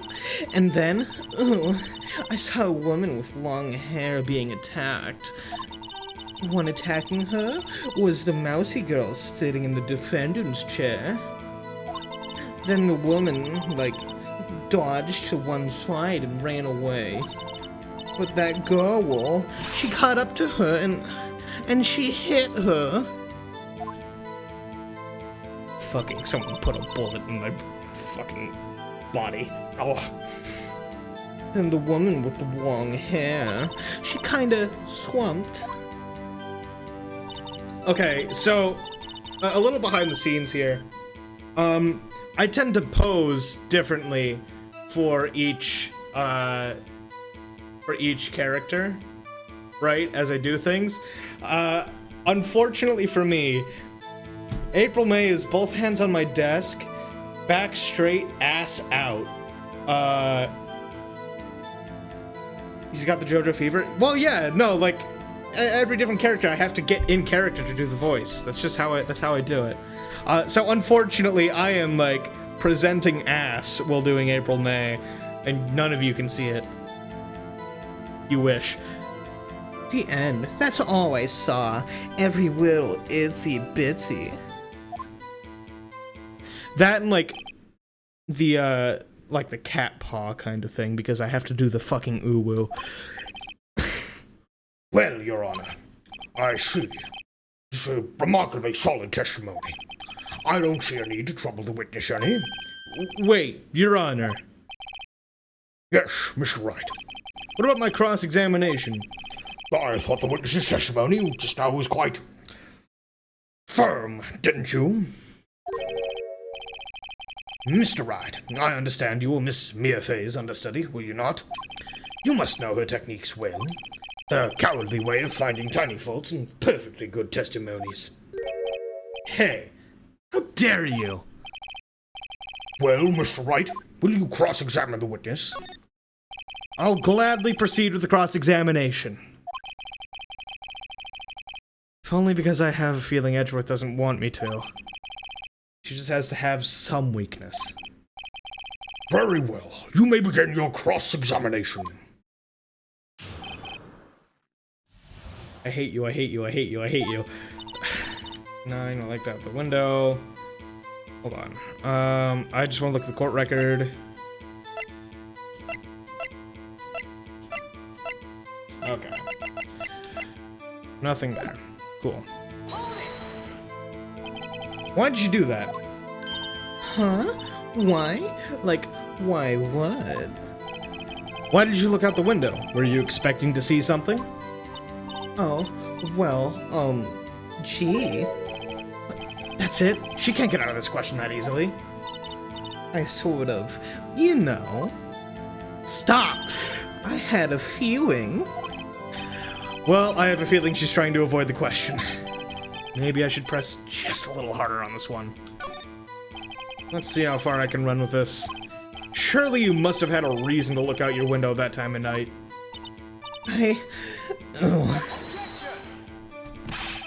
Mr. Wright, I will not have you badgering my witness. Badgering? You insist on needling her with these trivial questions. I really don't think it should be allowed. Yeah, stop him! Poor girl! Order! Mr. Wright, you've been warned. Poor girl? What about poor me? You looked out the window. What did you see next? Uh-huh. The woman with long hair. That was Mia Fey? Slender, sort of, well, some people might say pretty if that's your thing. Your thing? And the person attacking her.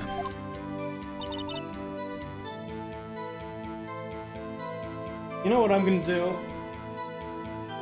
I'm just gonna angle my blinds so people don't have to see me pose to get into character, because I don't need like some video from the sidewalk or something like circling the internet of what the fuck is this guy doing, Lamau, and it's me wiggling my ass.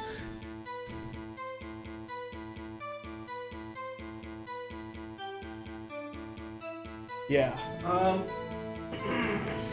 we're just gonna do that. Good call. Yeah, because also that'd give away where I live.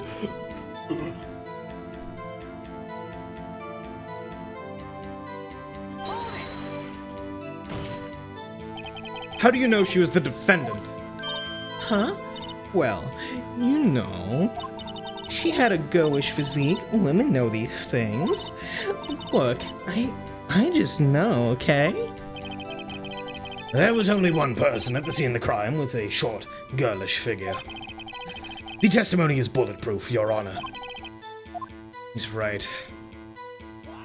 More uwu? Alright, what? So we're up to $1 or $2.90 for uwu.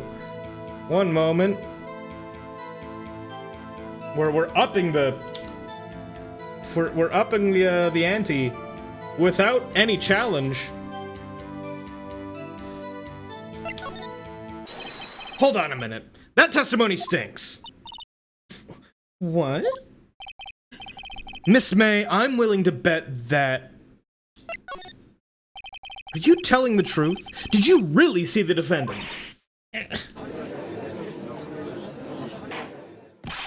Mr. Wright, what's the meaning of this?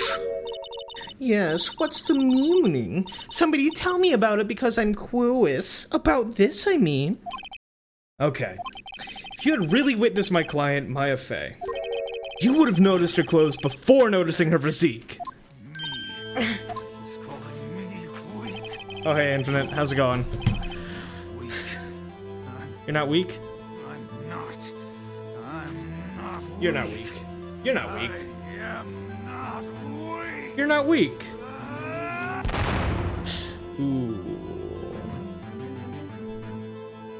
No one wears clothes like this on a daily basis except her.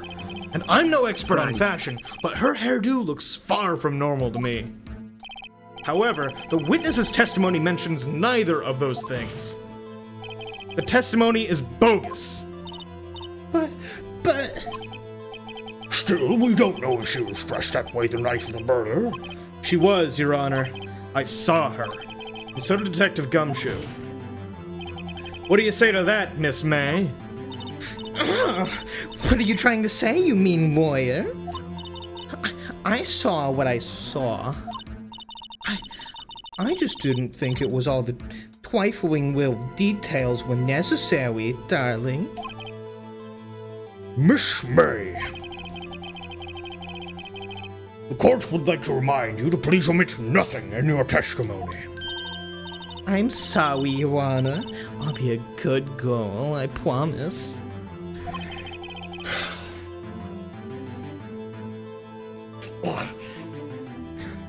Your testimony again, if you would. Damn, I almost had her. You know what? I'm gonna move this so it's more visible. Because the avatars. There we go. Now we all know what the uwu price is.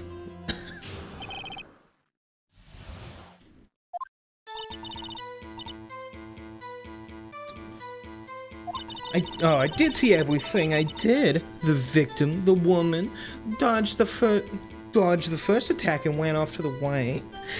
And then the girl in the hippie clothes ran after her. And she hit her with that weapon. I saw it. I did. That clock, the kinda statue-y clock, the thinker, I think. Well, does the accuracy of my report not startle you? I deserve a large sum after this case. Spider, you can pay for it to be not uwu. You can give me money for it to be not uwu. There's a bidding war going on. I'm head out. No, please, help! I see. I only wish you'd been so detailed from the beginning. Please examine the cross-examination. Please begin the cross-examination.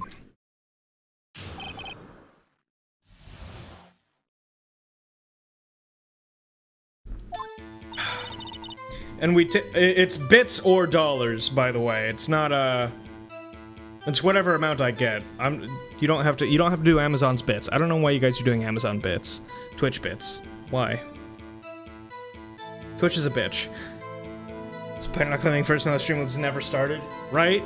Thank God. Woman dodged the right. Girl hit the okay. Weapon, kind of clocky statue thing. Oh really? Hold on. Miss May, what you said just now was quite revealing. Revealing? Oh, you'd like that, wouldn't you? Naughty, Mr. Lawyer. You just said that the statue of the Thinker was a clock, but there's no way of knowing that just by looking at it. Another person in the much same position as you recently called this a clock too, and he was found guilty of murder. Order, order. Miss May, can you explain how you know this was a clock? The witness saw the murder with her own eyes. That's all that's important here. The defense is trying to confuse the issue with trivial concerns. Yes, yes, of course.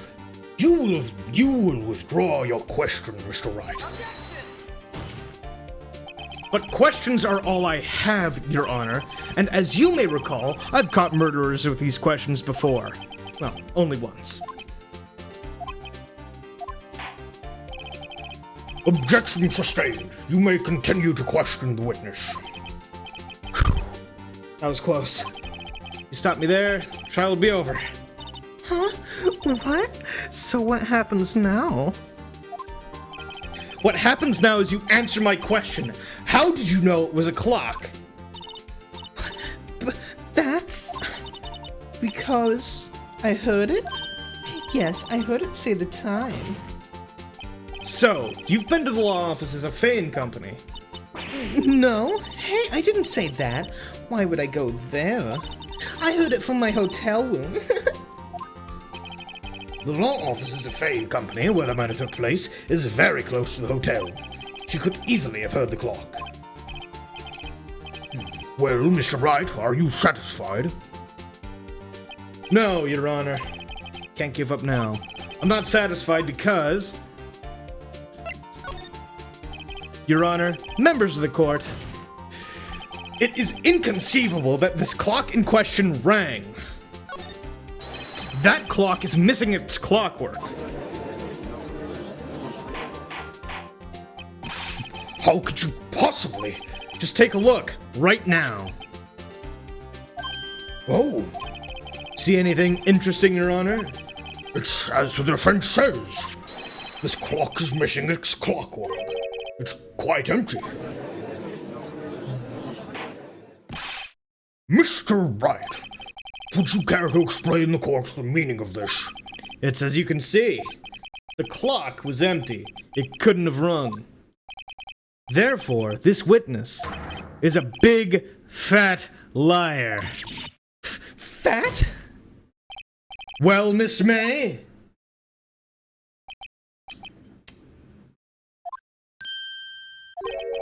Quite a show you've put on for us, Mr. Wright. He knew the clock was empty.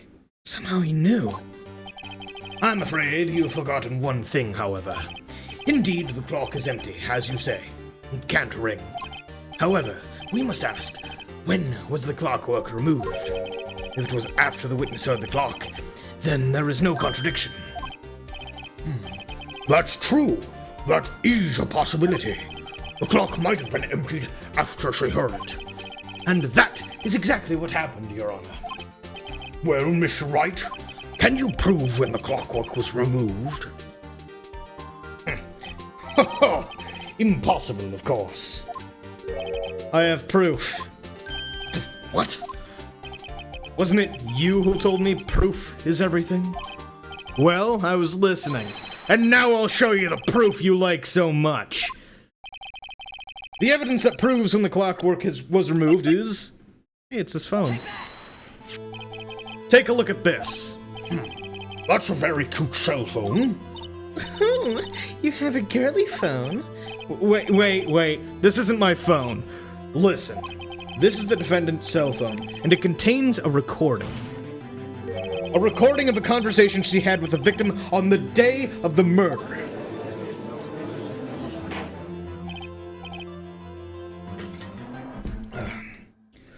Order. The defendant's cell phone. This wasn't brought to my attention. Perhaps Detective Gumshoe overlooked it? The good detective better remember he's up for evaluation soon. I gotta say, I'm starting to feel bad for the big fella. Let's hear the conversation. So you just want me to hold on to the thinker for you then? If you could. I should probably tell you, the clock isn't talking right now. Huh? It's not working? That's lame. I had to take the clockwork out, sorry. September 5th, 9:27 a.m. Loud beep. Your Honor, I think this makes it clear the clockwork was already gone by the time this was recorded. Which was well before the witness even arrived at her hotel. Well, Miss May, would you care to explain this to the court? Just how did you know that the weapon was a clock? Well, isn't it obvious? I saw that clock before. What store was that again? I go to so many. Oops, I forgot. So the witness had seen it before. That would make sense. Does the defense have any objections, Mr. Wright? Yes. The witness claims she had seen it before, but this directly contradicts a piece of evidence already submitted to this court. Well then, let's see it. Please produce this evidence that will prove the witness had not seen the clock before. I love how this whole segment is think again, fucker, right? It's simple. This clock was never in any store. Ever. What? A friend of mine made that clock. Only two exist in the world, and the one that isn't here is in police custody. Impossible! Everything is sold in stores. Miss May, I think it's high time you went shopping for a better excuse. Oh? Excuse is not on sale today.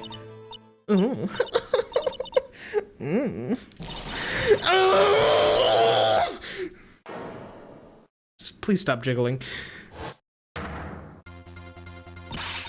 What's it to you, porcupine head? That stupid clock doesn't matter, okay? She did it, and she should die for it. Die! Someone pay for me to stop doing ooh voice, please.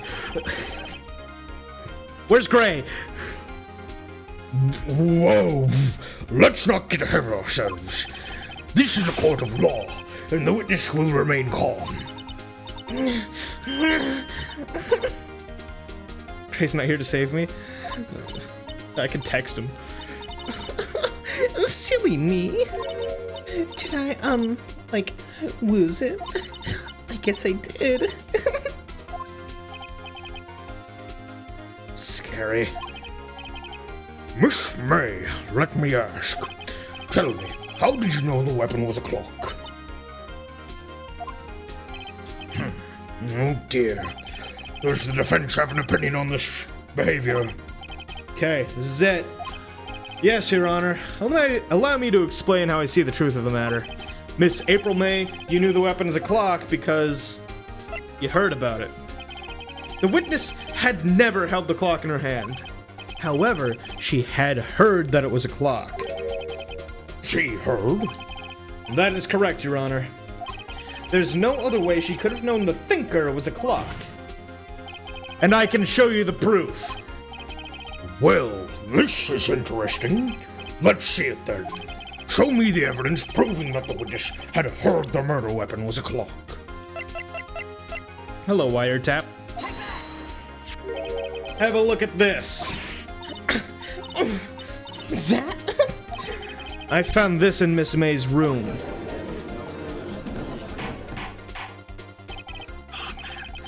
Mr. Wright, please explain to the court what this is.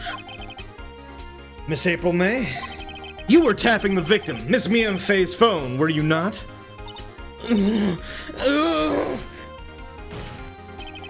Your Honor, this is irrelevant. I'm not entirely sure that it is. Objection overruled. It troubles me that our witness was in possession of a wiretap. This is outrageous. Does the defense truly claim that the witness was tapping her phone? Absolutely. Even if that was the case, which it is not, you still have to prove one thing. Did the victim ever say that the weapon was a clock on the phone? Look at this, I found this in Miss May's room. It's in this court. It's a Tachi magic wand. I understand that. No! Feed!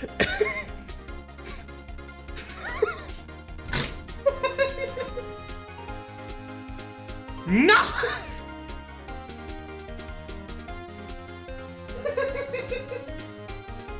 Oh, God. What's up? I think it's fine. It's fine. It's fine.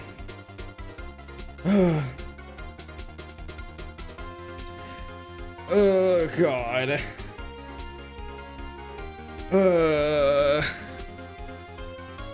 I'm always biding my time, watching my wallet. That's fine compared to Uwu. Oh, God. Okay, I gotta recover. Did the victim ever say that the weapon was a clock on the phone? Can you prove that? I think not. Oh, yeah? I think I can. It's simple. What? Here's my proof. The proof that the victim said on the phone that the weapon was a clock is... well, it's the conversation. I present the defendant's cell phone. Yes, we've seen that. Listen once more to the conversation between the defendant and the victim. Mia, what's up? You haven't called in a while. Well, actually, there's something I want you to hold on for me. Again? What is it this time? It's a clock. It's made to look like that statue, the Thinker, and it tells you the time. Miss April May, you used a wiretap to listen to this conversation. That's how you knew the Thinker was a clock. Am I wrong?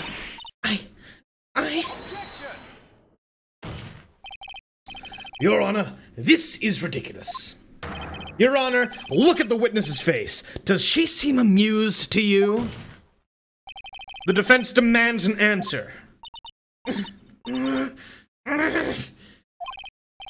Witness, answer the question. Did you tap her phone? Miss May. Shut up, all of you! What gives you the right to talk to me like that? And you lawyer.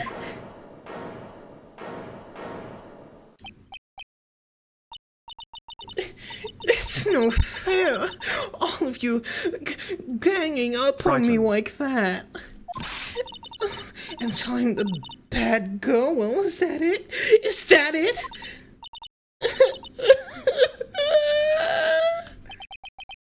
Did it. Court's seen the real Miss April May now. Now to deal with the final blow. Why did you tap her phone? Answer the question. Do I have to? April May voice on the internet now? I know. It's unfortunate. Isn't this a murder trial? Isn't tippity-tapping irrelevant? She's saying exactly what Edgeworth wants her to say. Miss May, you were tapping the victim's phone. I hardly call that irrelevant.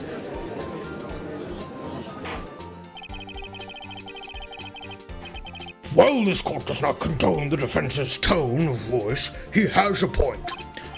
Well, Miss May, do you have an explanation for the court? Can you prove you had nothing to do with this murder, even though you tapped her phone? Ha, I'd like to see her pull that off.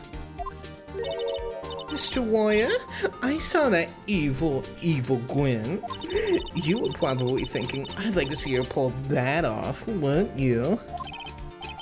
Damn, she's good. Well, you're not the first man who's thought of that. And of course, I can, and I will. You can't be serious. No way. Way, I say. Way! Oh, and I assure you, I'm serious, Mr. Lawyer. Okay, so, the killing happened around 9, right? Why, that's just when I was getting room service from that sweet bellboy. Room service. Iced coffee, I believe it was? Iced coffee? You know, like normal coffee, but cold. If you don't drink it quick, the ice melts and then you have regular, cold coffee. Ice coffee.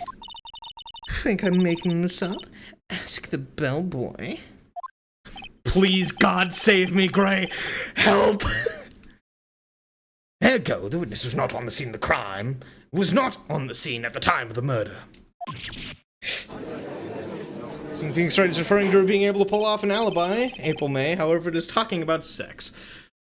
Thank you. Wyvern, you paid Gray off, didn't you? So, where does that leave us? It is my great displeasure to inform you. We see Jay begging for $2. No, $3, actually. It is my great displeasure to inform you that the witness appears to have been tapping the victim's telephone. However, that's a separate crime with no bearing on the current case whatsoever. Wow! It's a new record! At least $2.91. 69. Ooh, no! Bastard! No! Gray! You were supposed to bring balance to the uwu, not destroy it!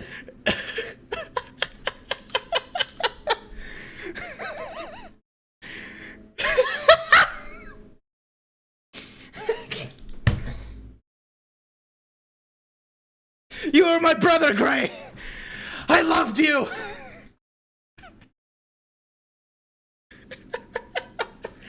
Fuck.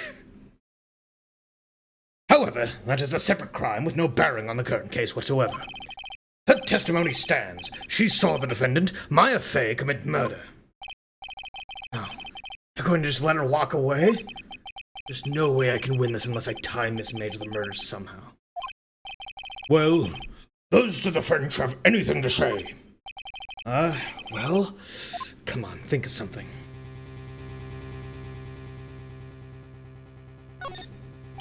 The defense would like to call the hotel bellboy as a witness. There's something suspicious here, and I'm going to get to the bottom of it. I think you've sunken quite well enough already. I object to calling the bellboy. Why? What's your reason?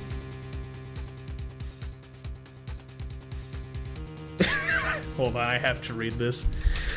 Don't lecture me, Jetman Dre. I've seen through the wise with the Jedi, and I do not fear the dark side as you do. I have brought peace, freedom, justice, and security to my new empire. There you go. There you go. I hope you're happy. What the fuck did you come back to? Well, people have paid me money to uwu. You're welcome. Why? What's your reason? Because I hold that the wiretapping had nothing to do with the killing.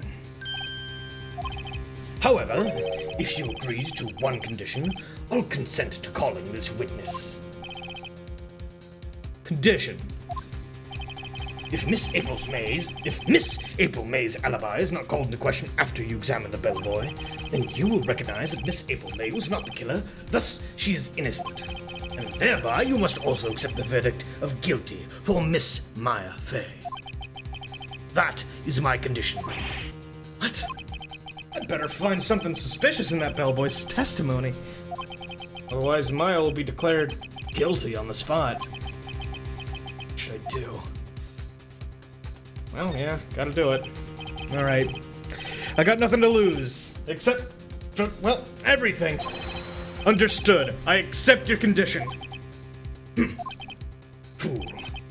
You fell right into my trap.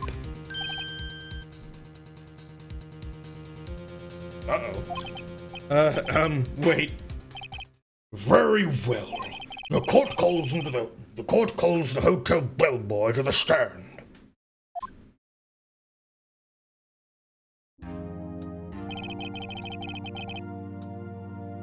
I believe we're ready for the witness to testify. He certainly does look like a bellboy. Yes, sir. I received your summons in the middle of work, sir. I'm happy to be of service. That T-shirt looks rather heavy, so without further ado, the witness may begin his testimony. Very good, sir. I need a quick little break because I am low on water again. So, we're gonna do a quick little ad break before we start this. Thank you everyone for watching. I appreciate it, and I will be back soon. We'll run an ad while I'm gone. Give me a little break for the vocal cords. Again, thank you for sticking around. I will be right back. And I'll let you listen to Meatball Parade while I'm gone. Is that good? Is that good for you? Does that work? Anyway, I'll be right back. Yay.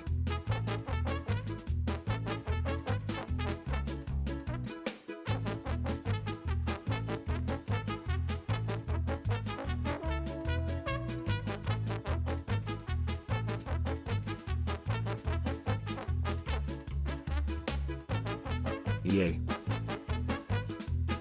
Yay. Yay.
Okay.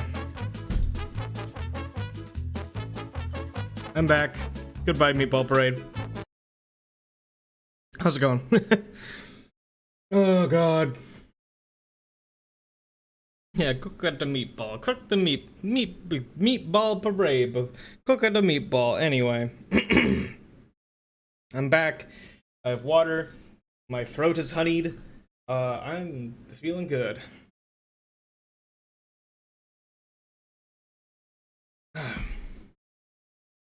By the way, if your throat is sore from like talking a lot, a little bit of honey on a spoon helps a ton.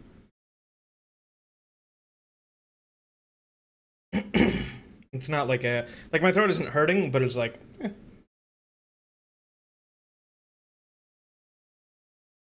Anyway. I am the head bellboy at the fine Gatewater Hotel, in business for 4 generations. I believe I received a call after 8 in the evening from our guest, Miss May. She asked for an iced coffee to be brought to her at 9 on the dot, sir. I brought it to her precisely at the requested time, of course. And I delivered the iced coffee to our guest, Miss May herself. I see. The defense may begin its cross-examination. Right. I'm ready. I hope.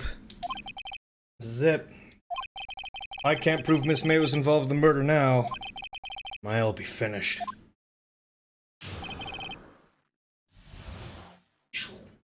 Wait. Okay, I don't think that's important.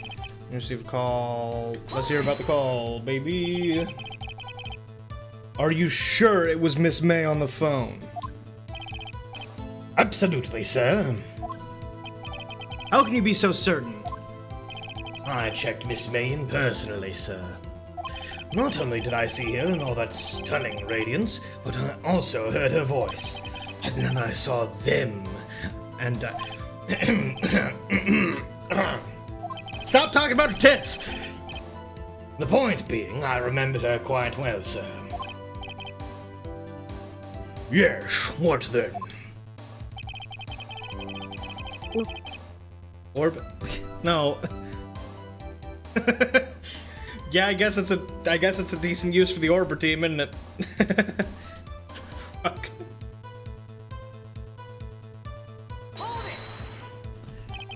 Nine on the dot, you say? Yes, I confirmed that detail several times. She was watching a program on the TV and wished to drink after she finished, sir. 9. The time of the murder.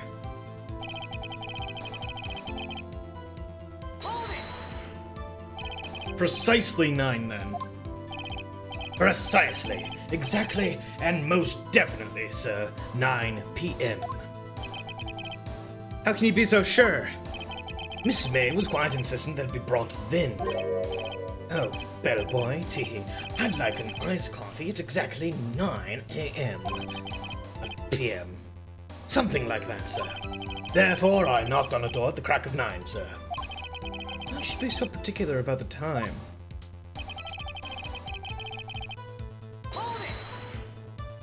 You are sure it was Miss April May herself? Absolutely, sir. Absolutely? Yes, sir. As in, so very absolutely, sir. It is an endearing mannerism of mine. How come you're so very certain? Well, when I brought her the room service, sir, the guests, sir, favored me with an embarrasser, sir. Embarrasser. Is that French for embrace? It's French for kiss, sir, but not a French kiss, sir. More of a peck on the cheek. Why would she have done that? I believe perhaps she was momentarily swayed by my prim demeanor, sir. It was a moment I shall never, ever forget, sir. Sounds pretty fishy to me. I think our Miss May was up to something and wanted the bellboy to remember her. Of course I remembered our guest, sir. The one with the huge doinkers. The enormous Donbon honkaroos. Those ginormous honka-donka cougars, sir.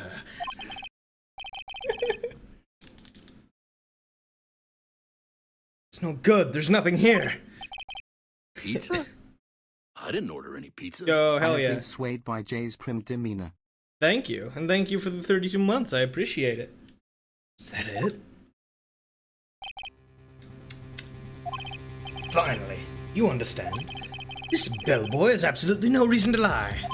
Now, if you have any decency, you'll end this rather tedious cross-examination here. It was a bit tedious. The witness may leave the stand. Can't let this happen, can I? Wait! Please wait! Yes? Does the defense have something to add? One last question. Let me ask one last question. Your Honor, I must object. The charade of justice has gone on long enough. Now, Mr. Edgeworth. All right, Miss Wright. I'll give you one more question. That's all. Okay. This is really it now. This is my last chance. What do I ask him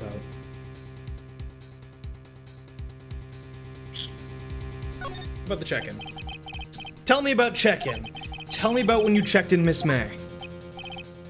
Oh, all right. Very well, sir. My first thought was that she was a beautiful, beautiful person with massive homunculus. I mean, she was just my type of girl, so it was a disappointment, really. I see. Excuse me, what exactly was a disappointment? Well, I'm not without charm, sir, but even I'd have little chance with a lover there. What did he say? What did you say? Rather, quiet. Bellboy, tell us the truth now. Did Miss May check in with another person? I object. That was objectionable. Objection overruled. The witness will answer the question. Yes, I see. Why did you not mention this in your testimony? Well, sir, you didn't ask. Nice try. That's the sort of thing you're normally supposed to mention. Yes, quite indeed. It was the good bastard there, Mr. Edgeworth, who he asked me to not mention it if I wasn't specifically asked. You fool! I've done it. I've won. Miss April May checked into a twin room with a man, correct? Yes, sir. Then when you brought them room service, you didn't see that man in the room. That's right, sir. Your Honor, we have just learned of another person involved who may have been the murderer. In light of this new fact, I hold that it's impossible to judge the defendant. Wouldn't you agree, Mr. Edgeworth? And who, Mr. Wright? Who's this other person? Simple. It was the man who checked in with Miss May. Your Honor, as has been previously revealed, Miss April May was tapping the victim's phone, yet Miss May herself has an alibi at the time of the murder. However, that does not clear the man who was with her. The bellboy saw no one else in the room at the time of the murder. My, what a convenient little setup, but it's too late. Too late? I suppose you'd like it if it was too late, wouldn't you? After all, it was you who hid the presence of the other man from this court. Upstart, amateur. These accusations are ludicrous.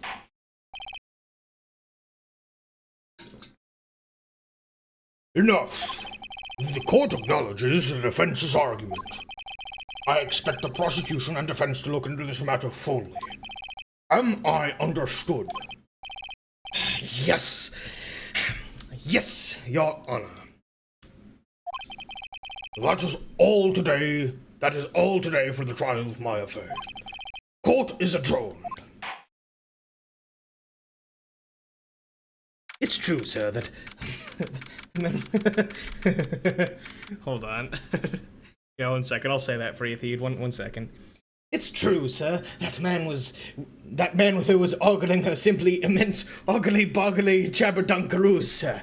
I'd swear on it, sir. There you go. Mr. Wright, you were amazing in there. Really? I think I might be your newest fan. Oh, I was just doing my job, you know? And again, that other attorney was pretty cool too. Huh? That face of his, with his eyes wide and trembling lips, it sent shivers up my spine. You have no idea. Huh, if you say so. So, what happens with me? Do I get to go home now? Well... No, I don't think so. Not yet. Oh, I see. But I got a great lead in today's trial. Lead? That man with Miss May, he's the key. Oh, I get it. What happened to Miss May after that, anyway? I heard they arrested her. Guess she's learning her charms won't work everywhere. He's... Probably at the detention center now. I may have to go down there later. Anyway, this case is far from closed. Yes, sir. I'm gonna find out more about this man. Do you think he was the one who... Maybe so. Sis... Don't worry. I'll find him by tomorrow, I promise. I'm counting on you. I asked for a full record of April May's testimony. Thought it might come in handy during the trial tomorrow. But now that I have it, I'm not so sure. Most of her testimony was all lies. In fact, there's only one part that hasn't been stricken from the record. I don't know how much good this will do me at all now. Anyway, time to hit the pavement and do some investigating. Maya doesn't belong in that detention center, and it's up to me to set her free. Alright. We can sit now. And the desk goes down.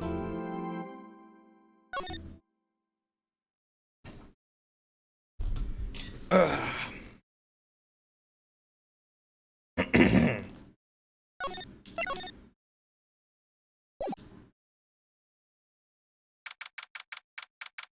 We can go a little longer. I think we can probably finish this investigation day and then call it. Open up with court next time. September 7th, 3:11 p.m., detention center, visitor's room. Well, hello. I didn't expect anyone to visit me in such a dank place as this. It really is quite moving. Not you stinking warrior! I hope you die! Have you come to laugh? Yes, laugh at the fallen Miss May. No, not really. There's something I wanted to ask. Unfortunately, there's nothing I want to be asked. Haven't you done enough questioning, you spiky head? Here we go again. Please, you're scaring the security guard. So, what is it you wish to ask of me then, hmm? For starters, how'd you get to be so totally whacked? God, okay, we're almost through with April May. I think after this day, we don't really deal with her anymore. Which is good.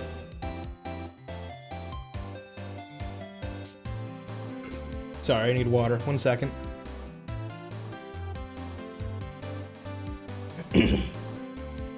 Look at him over there, practically trembling. He is, listen, you really have him scared, you can tell? Well, yeah, he's trying not to move. Her vision is based on movement. Ugh. About the man who stayed with you in your hotel room. Can you tell me about him? Where is he? Come on. No way, Jose.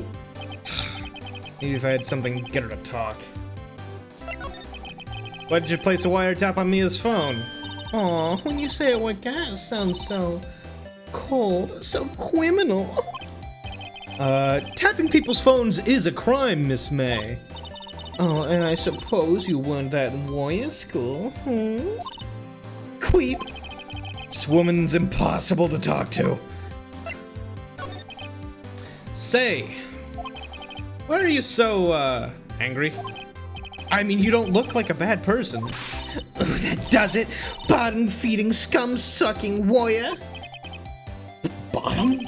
I can't tell. Does she have a thing against lawyers or just against me? Okay, goodbye. Adios, fucker. September 7th, Gatewater Hotel, room 303. Ah, welcome, sir. Quite the performance today, if I dare say so myself. Oh, thanks. Sorry for putting you on the spot like that. No, not at all, sir. Your efforts today can only help the Gatewater's rep, as they say. Huh? Rep? Yes, our reputation will swell as the hotel where the murderer used a wiretap. We can charge a premium for the room, of course. It'll be great for business, sir. Whoa. Miss May hasn't been charged with murder. I, too, will become famous. The bellboy who brought the murderer iced coffee. Why do I feel like we're both stuck in the same bad dream? So, you are our honored guest. Please let me know if there's anything I can bring you. Well, let's talk. About Miss May. Oh, her? Sir, not to boast, but I knew the moment I saw her. She'd do it, I said. Do what? I sort of think the most suspicious person here is this guy. Wanted to ask you about the man who was with Miss May. Ah, yes. He struck me as a real lady killer, if you'll pardon the expression. I know it from the moment I saw him, sir. He and I are of the same ilk. We both carry the scent of danger. We are in total agreement, Mr. Psycho Bellboy. If you had a photo of that man, I'm quite sure I could identify him. Photo, huh? Could you tell me about this hotel? Absolutely. And on the subject, I have an excellent idea, sir. Currently, this hotel is known as the Gatewater. I propose that we add a subtitle. A subtitle? The Gatewater Hotel. Murder Manor. Well, what do you think?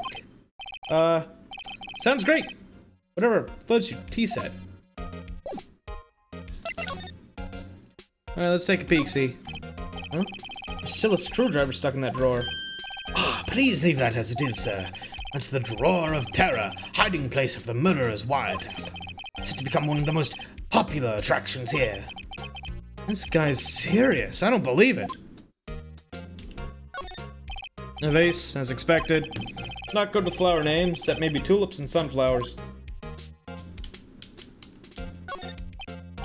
A still scene painting.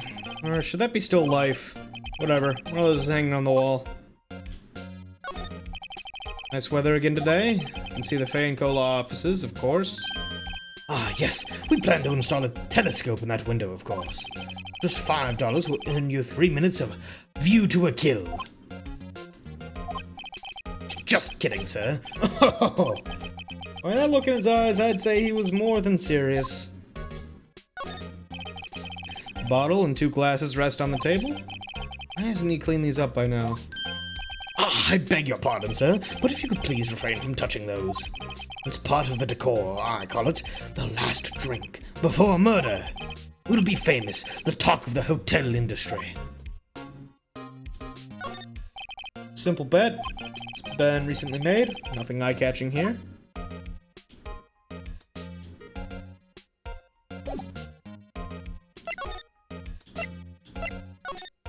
Grossberg, what's up? Ooh, something's missing. September 7th, Grossberg Law Offices. Huh, looks like Grossberg is out today. Again. Maybe he's avoiding me for some reason? Wait a second. Wasn't there a giant painting hanging on that wall? Yeah, it was a painting of, Isn't it a very memorable... It wasn't a very memorable painting, anyhow. What's this? Old photos? Only 2 lying here. Something's been written in pencil on the backs. DL6 Incident Exhibit A, DL6 Incident Exhibit B. Let's take a look at these. Sure, I've seen this person somewhere. Perhaps I'll borrow this photo. Sure, no one will miss it. Just one little photo. Might be a valuable clue. Take it for now. Photo lies on the desk. Maybe I should switch it with the one I took? Yeah, let's swap. I think I'll swap them.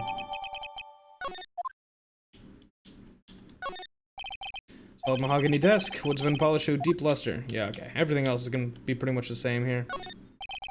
Expensive books. Funny, they don't look like they've ever been read. Yep. Same as always. Same as it ever was.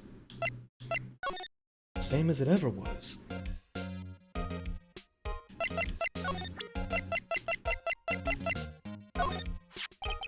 Take a look at this photo. That's him, detective. I'm the lawyer?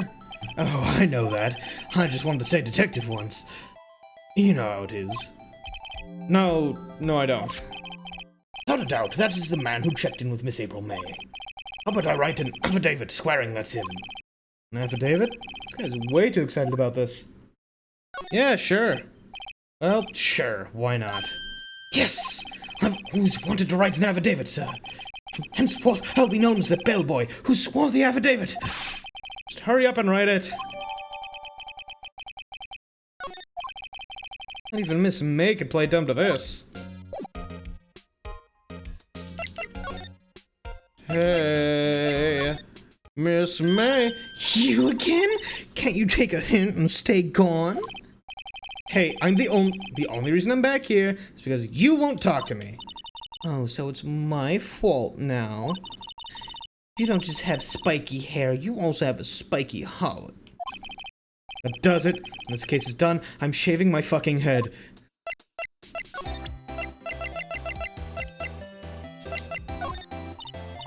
Hey, guess what? Actually, I really hate your guts, so get lost, because, well, I'm not cooperating. Thanks, I noticed. About the man who stayed with you in your hotel room. Can you tell me about him? Where is he? I'm not telling. Look, he's been accused of murder. I don't think you want to be protecting him. Would you have sold out the way Miss Faye to the cops? No. See? Damn. If I had something to get her to talk. Now I need to present the thing. I did it too early. Hey, guess what? Actually, I really hate you guys. Yeah, okay. Die. Nope, wrong thing. Wrong thing. Wrong thing. No! Ah! Have a look at this. Look, I've said several times, I'm not telling you. Where did you... Haha, reaction. This is him, isn't it? What? Who? When? Why? It is him. This is the man who stayed in your hotel room the night of the murder. No, that's not why. Nice try, Miss Cooperative. Do you have proof that was him? Yeah, proof. Show me the proof. So close. Yeah, I'm so close to fucking snapping.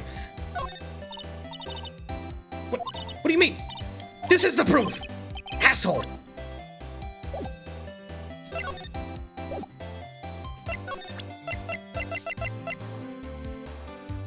Oh, wait. Whoops, they look the same. I wasn't reading it, I was just looking at the picture because I was selecting fast. Guys, I'm really good at this, I swear. Where's Ginja with the the literacy rate? Where's Ginja? Did you have a look at this? What's that?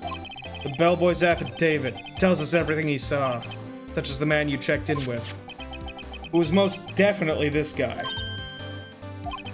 Now I'm getting somewhere. This is it. All or nothing. Time to do a little bluff. No use playing dumb, if indeed that's an act. If you don't talk, I'm taking this info to the press. What? Even though he should have been witness to murder, your little friend was missing. I'm sure the press would have a field day with his reputation. Fine, I'll talk. You win, lawyer. Yes! Man, that felt good. It's great to be alive! Why are you pumping your fists in the air? Now, tell me about the man you were with. That man, he's my boss. Red White, I'm president of the information gathering conglomerate Blue Corp. Red, white? Information gathering? Well, I suppose you could have called it a detective agency. Huh. So this is the man that was with you the night of the murder. I'm scared to talk. I don't want to end up like her. It's okay. I'll just ask Mr. White himself. Can you tell me where Blue Corp is located? Detective agency. You know, like the Pinkertons, pretty much. Mr. Red White at last. Finally, lead on this guy. If April May couldn't have done it, that leaves him. Time to take action. And we never have to talk to her again, I think. I think this is the last time we get to talk to her. Everyone wave bye. Everyone wave bye to April May. Everyone wave bye while you can. This is your chance. Wave bye, everybody. Say goodbye.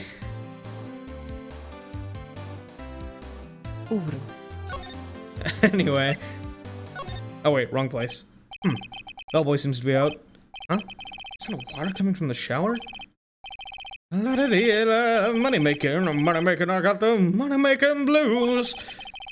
Seems to enjoy watching the showers. Can I take this? Screwdriver's still stuck in the drawer. Better not touch it. I'm talking about the bellboy would do to me. We'll miss you, Booba. No, we fucking won't. We're better than that. We're above this, okay? Listen. Fucking...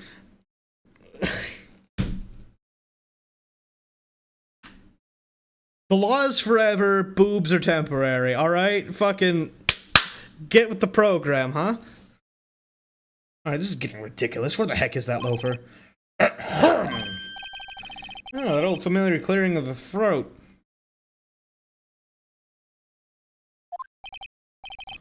Aha! You again. Hello, Mr. Grossberg. Well, you are quite the thing, my boy. Excuse me? The trial! It was there? Reminded me of myself when I was a youth. Something got passed down through Mia, maybe? Brings back memories, it does. The days of my youth. Like the scent of fresh lemon, you see. I apologize. It was a bit too much for me, my boy. Seeing you today, Appreciate the reminiscing, but I'd much rather you gave me some information. So you came to see the trial? Yes, I did. Something was bothering me all last night, you see. I couldn't get a wink of sleep. Really? What was that? Well, you see, it's just... Mia's sister, that poor girl. My boy, I owe you my thanks, truly. I don't know what I would have done if things had gone poorly for the girl. You were that worried about it, why didn't you offer to defend her? I asked before, but why'd you refuse her request for defense? I think I have a... Oh, I think I have a right to know. A right, Mr. Wright? No, I'm sorry. It's just... I need more time to think about it, my boy. Does seem troubled about something. Maybe I can find something that'll inspire him to talk. The other day, I'm sure there was a big, pretentious-looking painting on that wall. Pretentious-looking? Well, you know the one I mean. Anyway, where'd it go? Yes, well, I got rid of it. Got quite tired of the thing, really. I sold it, you see, yes. That's right. Sold it? I'm not sure I buy that. Wasn't that painting rather important to you, sir? Did something happen? I don't see how it's any of your business. Please speak no more of that accursed painting. I didn't...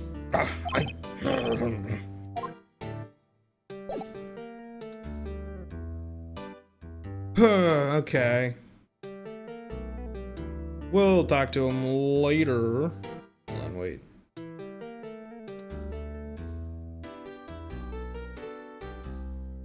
Okay. My phone was going off.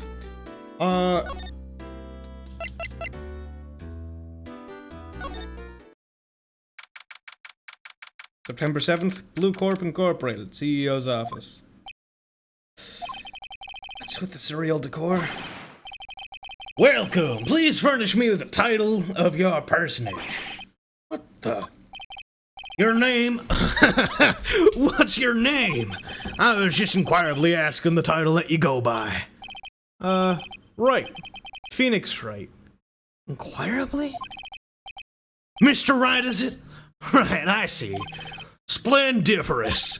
Perhaps I have intimidated you with my giantesque vocabulary. What is this guy's problem? I'm Red White, CEO of Blue Corp.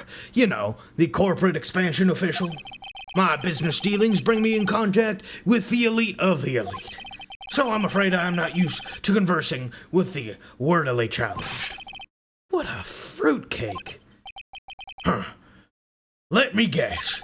You are an attorney fresh out of law school, are you not? That's the only explanation for why'd you come to meet me like this. What does he mean by that? No matter. So, what business does a mighty lawyer such as a man have with a man such as myself? Yipes, this guy's arrogance meter's off the scale. Real quick. Huh? Have I seen this somewhere? Is this a replica? Ridiculosity! I have no interest in anything but originals. That right there is a bona fide original, worth $5 million for sure. Huh. Impressive lineup of trophies. Judge's Special Runner-Up, Best Participation, Judge's Cooperation Award, a Special Good Try Prize. Huh. The words judges and special kind of stand out. Ooh, sorry. That was a gross hiccup. Ugh. Statue of man holding up the world. The Blue Corp sign certainly stands out enough. Model for the man is, of course, Mr. White. Truly a work of art, but probably too beauticious for you to appreciate, correct? It's a little too beauticious for just about anyone to appreciate. Guessing this is supposed to be a desk? My, this is quite the, thing. It is modeled on my body, see? Well, does it sleek, rounded or not, inspire you? You can just say that the ass on it is good or something, man. I don't even know. This is the top floor of the 20th story building. Views quite presidential. Alright, let's get down to business. Miss May is an employee of Blue Corp, is she not? Correct. She was my secretariat. What a shock it was to hear what she has done. She's done? You mean the wiretap? Indeed. She is paid to answer phones. Tapping them is not in her job description. She does gather information for us as a part of her duties, but I assure you, we do not condone illegal methods. It is inevitable that she would do this. Sounds like he's trying to turn Miss May into a scapegoat.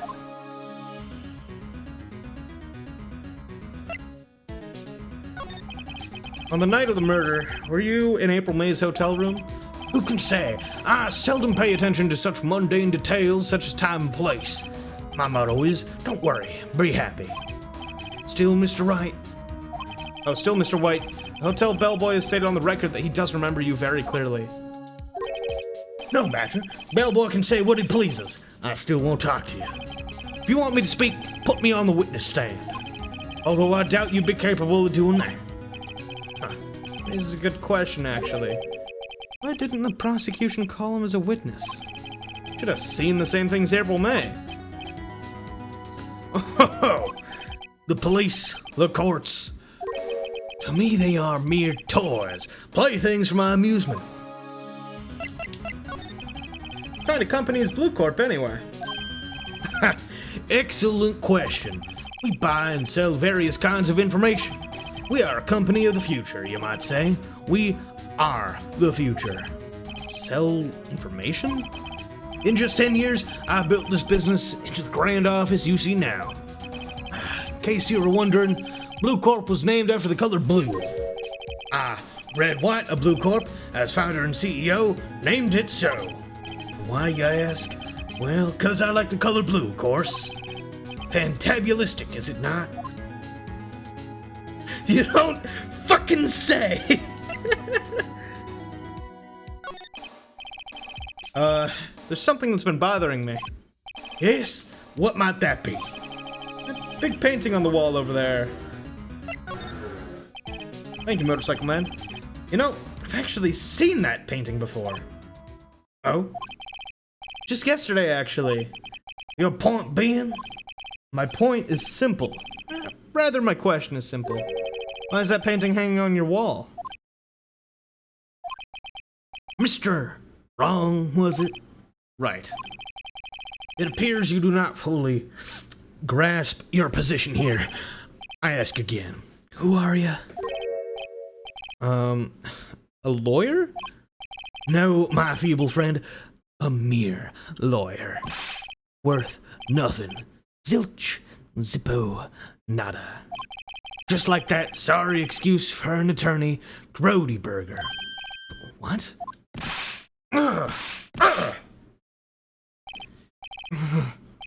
He punched me. Well, Mr. Lawyer, what will you do? Charge me with assault? Charge away. I welcome it, for it is you who will be found guilty. What? Heed my exposition. The police, the courts, they all do my bidding. So you say. White men do really well in the courtroom? Fear him? Yeah, got a point. But I wonder, is that kind of control really possible? I don't expect you to understand. It's a world beyond your compensation. You came here from Grody Burgers, I presume? Mr. Grossberg's, yes. Then you must ask him, why is it that his painting of his hangs here? Perhaps then he'll tell you. Perhaps he'll explain how a man can live a life purely for personal profit. Go now. Skedaddle. There's nothing more to discuss.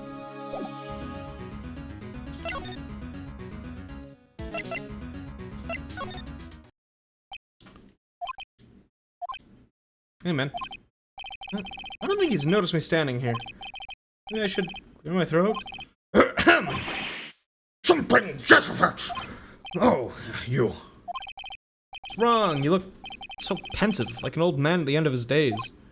I'm not senile yet. I was just thinking about this whole mess. Things really bothering him. That much is clear. So, I paid Blue Corp a visit. Oh, I see. Like how all the male NPCs speak with like 80% increased jowls. It's only the judge and Grossberg. Cause like Edgeworth sounds like this. It's not jowls, well, maybe it is kind of jowls. I don't know. And the bellboy, well, yeah. Huh.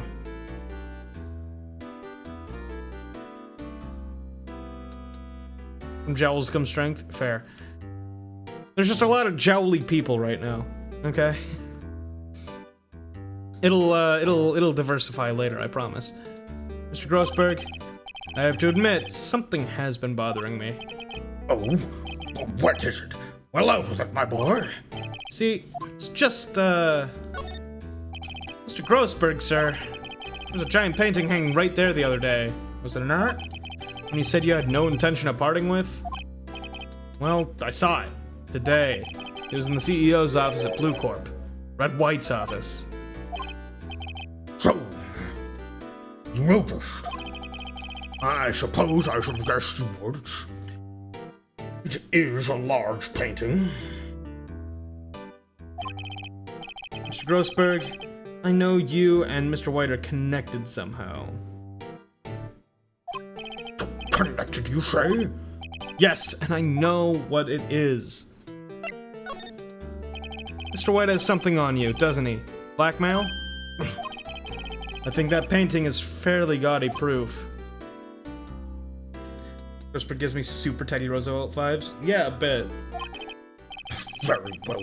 This may be the chance I've been waiting for. Maybe it's time to get this off my chest, so I can finally rest easy again. After all, you were Mia's understudy. Perhaps it was fate. What's he talking about? Red White is a man who makes his living through intimidation. Blue Corp is a company that excels in finding people's weaknesses, I'm afraid. I've been paying them for over 15 years now. 15 years? All because of the DL6 incident, as you may have guessed. Name on the back of those photographs. As you suspected, I cannot stand in defense of Maya because of this. White would have destroyed me if I did. So that's the connection. It is hard for me to tell you this, my boy, but arresting Red White would be nigh on impossible. Impossible? Why? He has information on everyone. It gives him an iron grip. He owns judges, attorneys, prosecutors, police, and politicians. What? They are bound, unable to do harm to themselves, and therefore to him. Don't look at me like that. What you see is nothing more than the weight of many years. Okay. Tell me about the blackmail. But why were you blackmailed over this, Mr. Grossberg? The DL6 incident was top secret at the time. Made sense. The police didn't want people to know they were using a medium. They couldn't let people know. But one person found out. I told him. You told White. He offered me riches. It's an embarrassment to me now.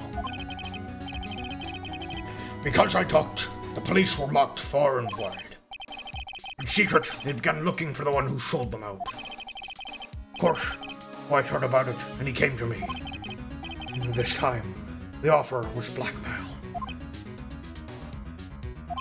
I see. White controls the law of this country as he sees fit. And if you would still challenge him, have a close look at Mia's office. In his office? She followed his every move for years. She may have recorded something of what she found. That's not the reason the police are mocked, Grossberg.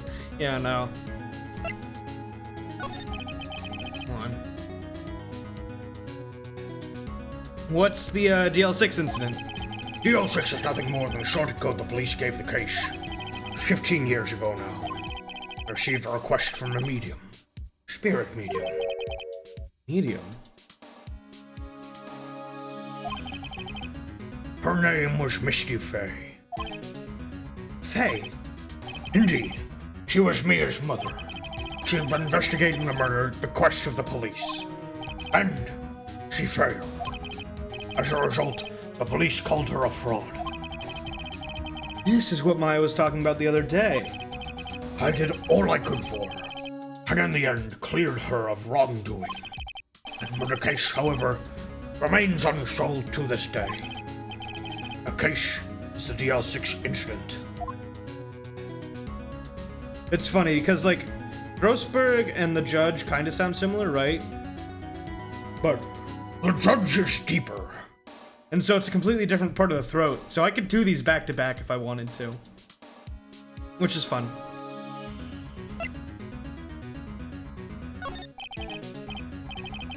I asked before, but why'd you refuse a request for defense? I think I have a right to know. Right, Mr. Wright? No, I'm sorry. It's just more time to think about it, my boy. Does seem troubled about something. Starting to have a feeling I know what it is. You came to see the trial? Okay, wait. We've already talked about this. Okay, let's go back to the office. Throat skills are impressive, thank you. I am the throat goat. You can put that on my resume. It's funny, looking at this room. It seems so normal. Hard to imagine a murder took place here. Grossberg said there would be clues. Maybe I should have another look.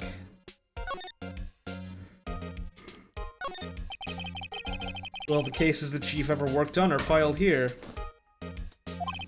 They're in alphabetical order. Let's take a look. What else should I look at?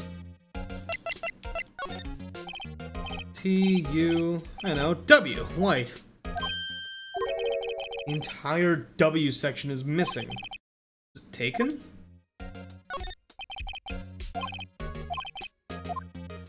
I'll go through the rest.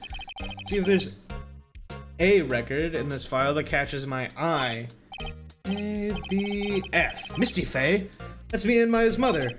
Huh. Did I take a look? Tarnish the Faye name, leaving only these words, my mother vanished. I was determined to find the ones who had made my mother blame herself in this way. Using the power that runs in my family, I held an audience with the dead. Finally, the names of two men surfaced. One was Marvin Grossberg, a lawyer who sold my mother's information for riches. The other was the man who sold that information to the press. This parasite who makes his fortune on threats and coercion. His name is... Huh, the record stops there. Give me a new Grossberg.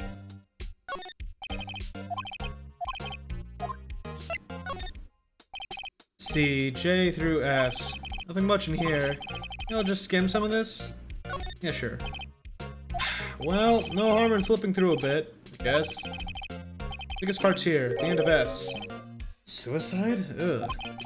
Here's a collection of suicide reports. There's politicians? Policemen? Writing on most of these in pencil. White? This is Mia's handwriting. Hey, I get it. Mia thought he was involved in these suicides. White drove them all to... Can you use these newspaper clippings? Hold on. Let's find the most disturbing one.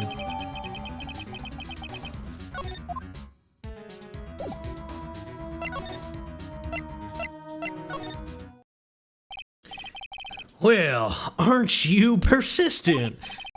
Sorry, but there's something I have to ask you. Mr. Lawyer.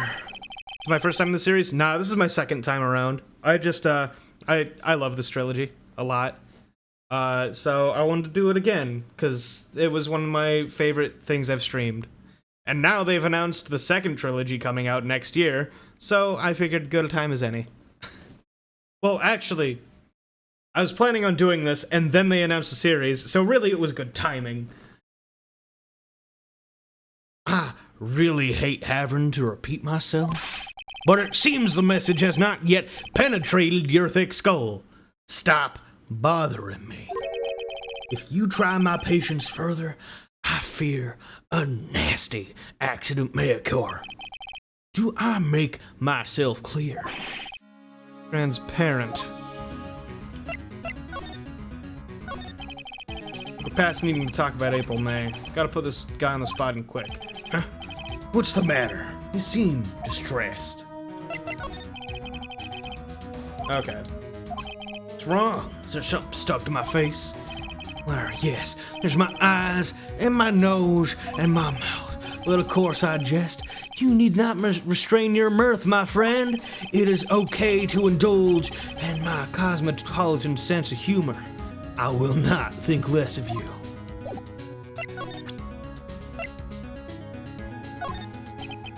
This is the only clue that Mia left me. I'd better make this one count. Mr. White, see this? It's an article describing the suicide of a politician. He was embezzling secret government funds. Then, one day, word got leaked to the press. The very next day, he took his own life. And this concerns me, Hal. Found this article in Mia's office. Miss Mia. She had a file with articles like this. Every one of them was labeled with a single word. White. Mr. White, I know that you did this...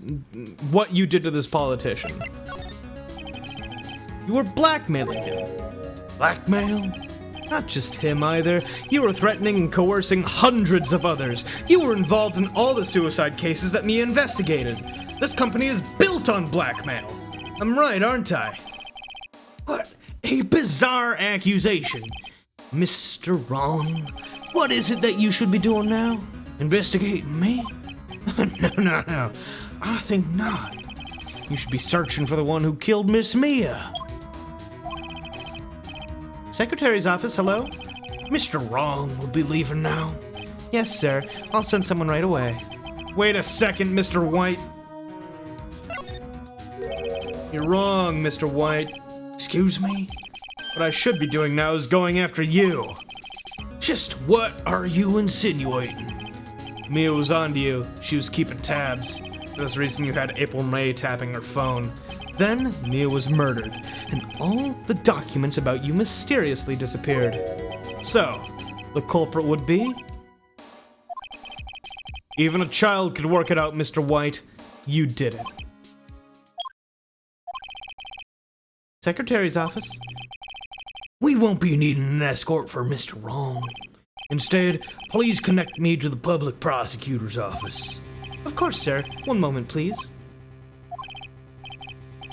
What? Not you. What are you doing calling me at a time like this? Oh, wait, no, Chief Prosecutor. Oh, different. Hello, Hello? Whoa, I fucking... Hello, Chief Prosecutor. I've changed my mind. I want to testify tomorrow. What's this about? The Mia Fey case. I witnessed the murder, you see.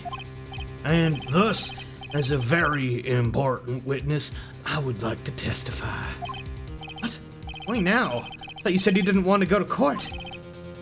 Quietude. I told you I changed my mind, didn't I? Oh, and one other thing. Send the police over here right away. The man is standing right in front of me. He looks dazed but could be violent. What? What man? Are you even listening? The executioner, the hatchet man, the liquidator, the killer, man. What? Mr. White, this isn't another one of those. Chief Prosecutor, I do not believe you are in a position to freely offer your opinions to me. Correct? I'm telling you to send the police now. Did I not tell you, Mr. Wrong? You are a mere lawyer, as was Miss Mia. How dare you? I'll point the finger at you, and you will be tried as Miss Mia's killer. Case is as good as settled. No lawyer of any worth will defend you. I have friends in the local Lawyers Association, you see. You'll be given a lawyer so stupendously inept that they'll make even you look competent. I feel faint. Detective Gumshoe is reporting, sir! Ah, Butts! Harry Butts! Right, actually. Phoenix Wright, and my friend's name is Larry. Oh, right. Sorry, pal. Butts was that murderer, right? Detective Gumshoe, I present to you the man who killed Miss Mia Fey. What? Take this despicable human being into custody. Farewell, Mr. Wrong.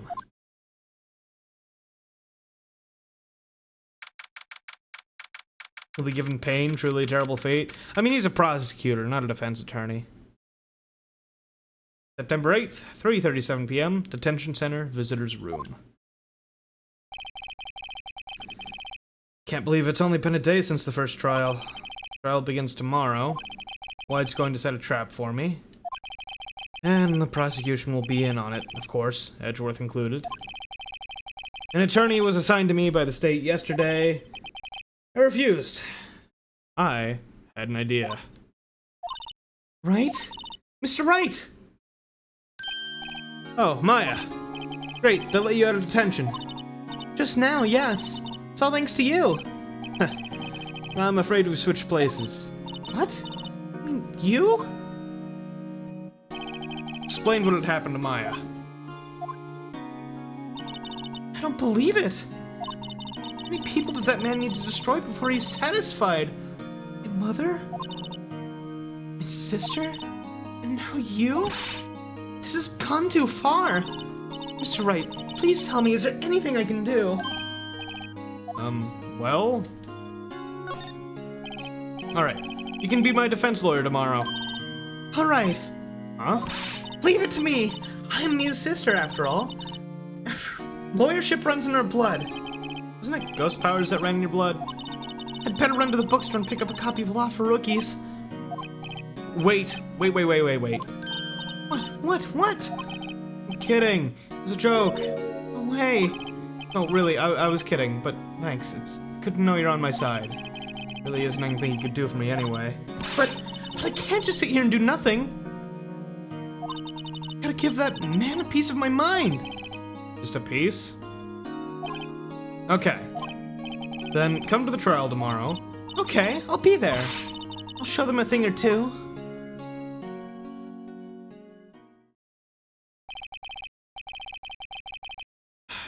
Times may change, yet with crime, it's the same old story.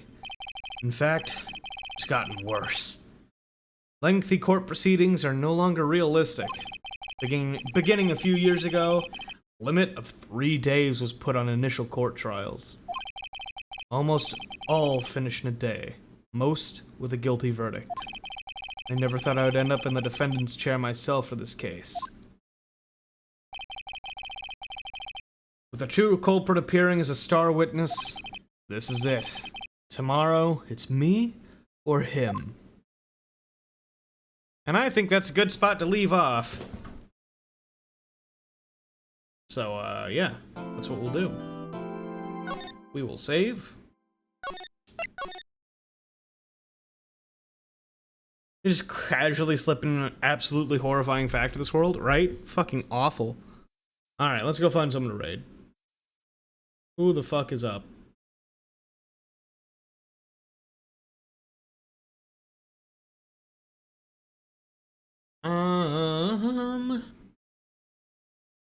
Would you guys like Nico or Viking?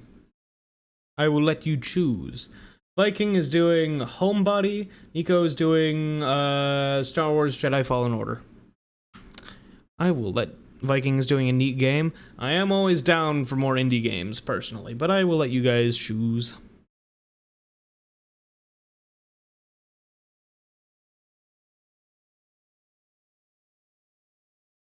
That's 2 for Viking.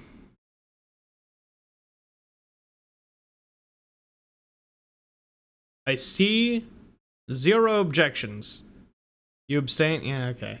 Fucking coward. Sorry. Sorry. It's just way too fun to say that. At your expense. You're welcome. You just wanted to object? You're a coward? Yeah. Guilty. Take that! Anyways. Let's go raid Viking. Alright, well, thank you everyone for coming in. I appreciate it. I will be back tomorrow with Jin and Daxter, is the plan currently. So, we'll be doing that. And, I got nothing else, actually. Thank you all for watching. I appreciate it. This is actually a ton of fun to get back into. I fucking love Ace Attorney, so... This has been fun for me, and it's one of the things I really enjoy about streaming, so... Anyway, I'll be back tomorrow. Get the fuck out of my house.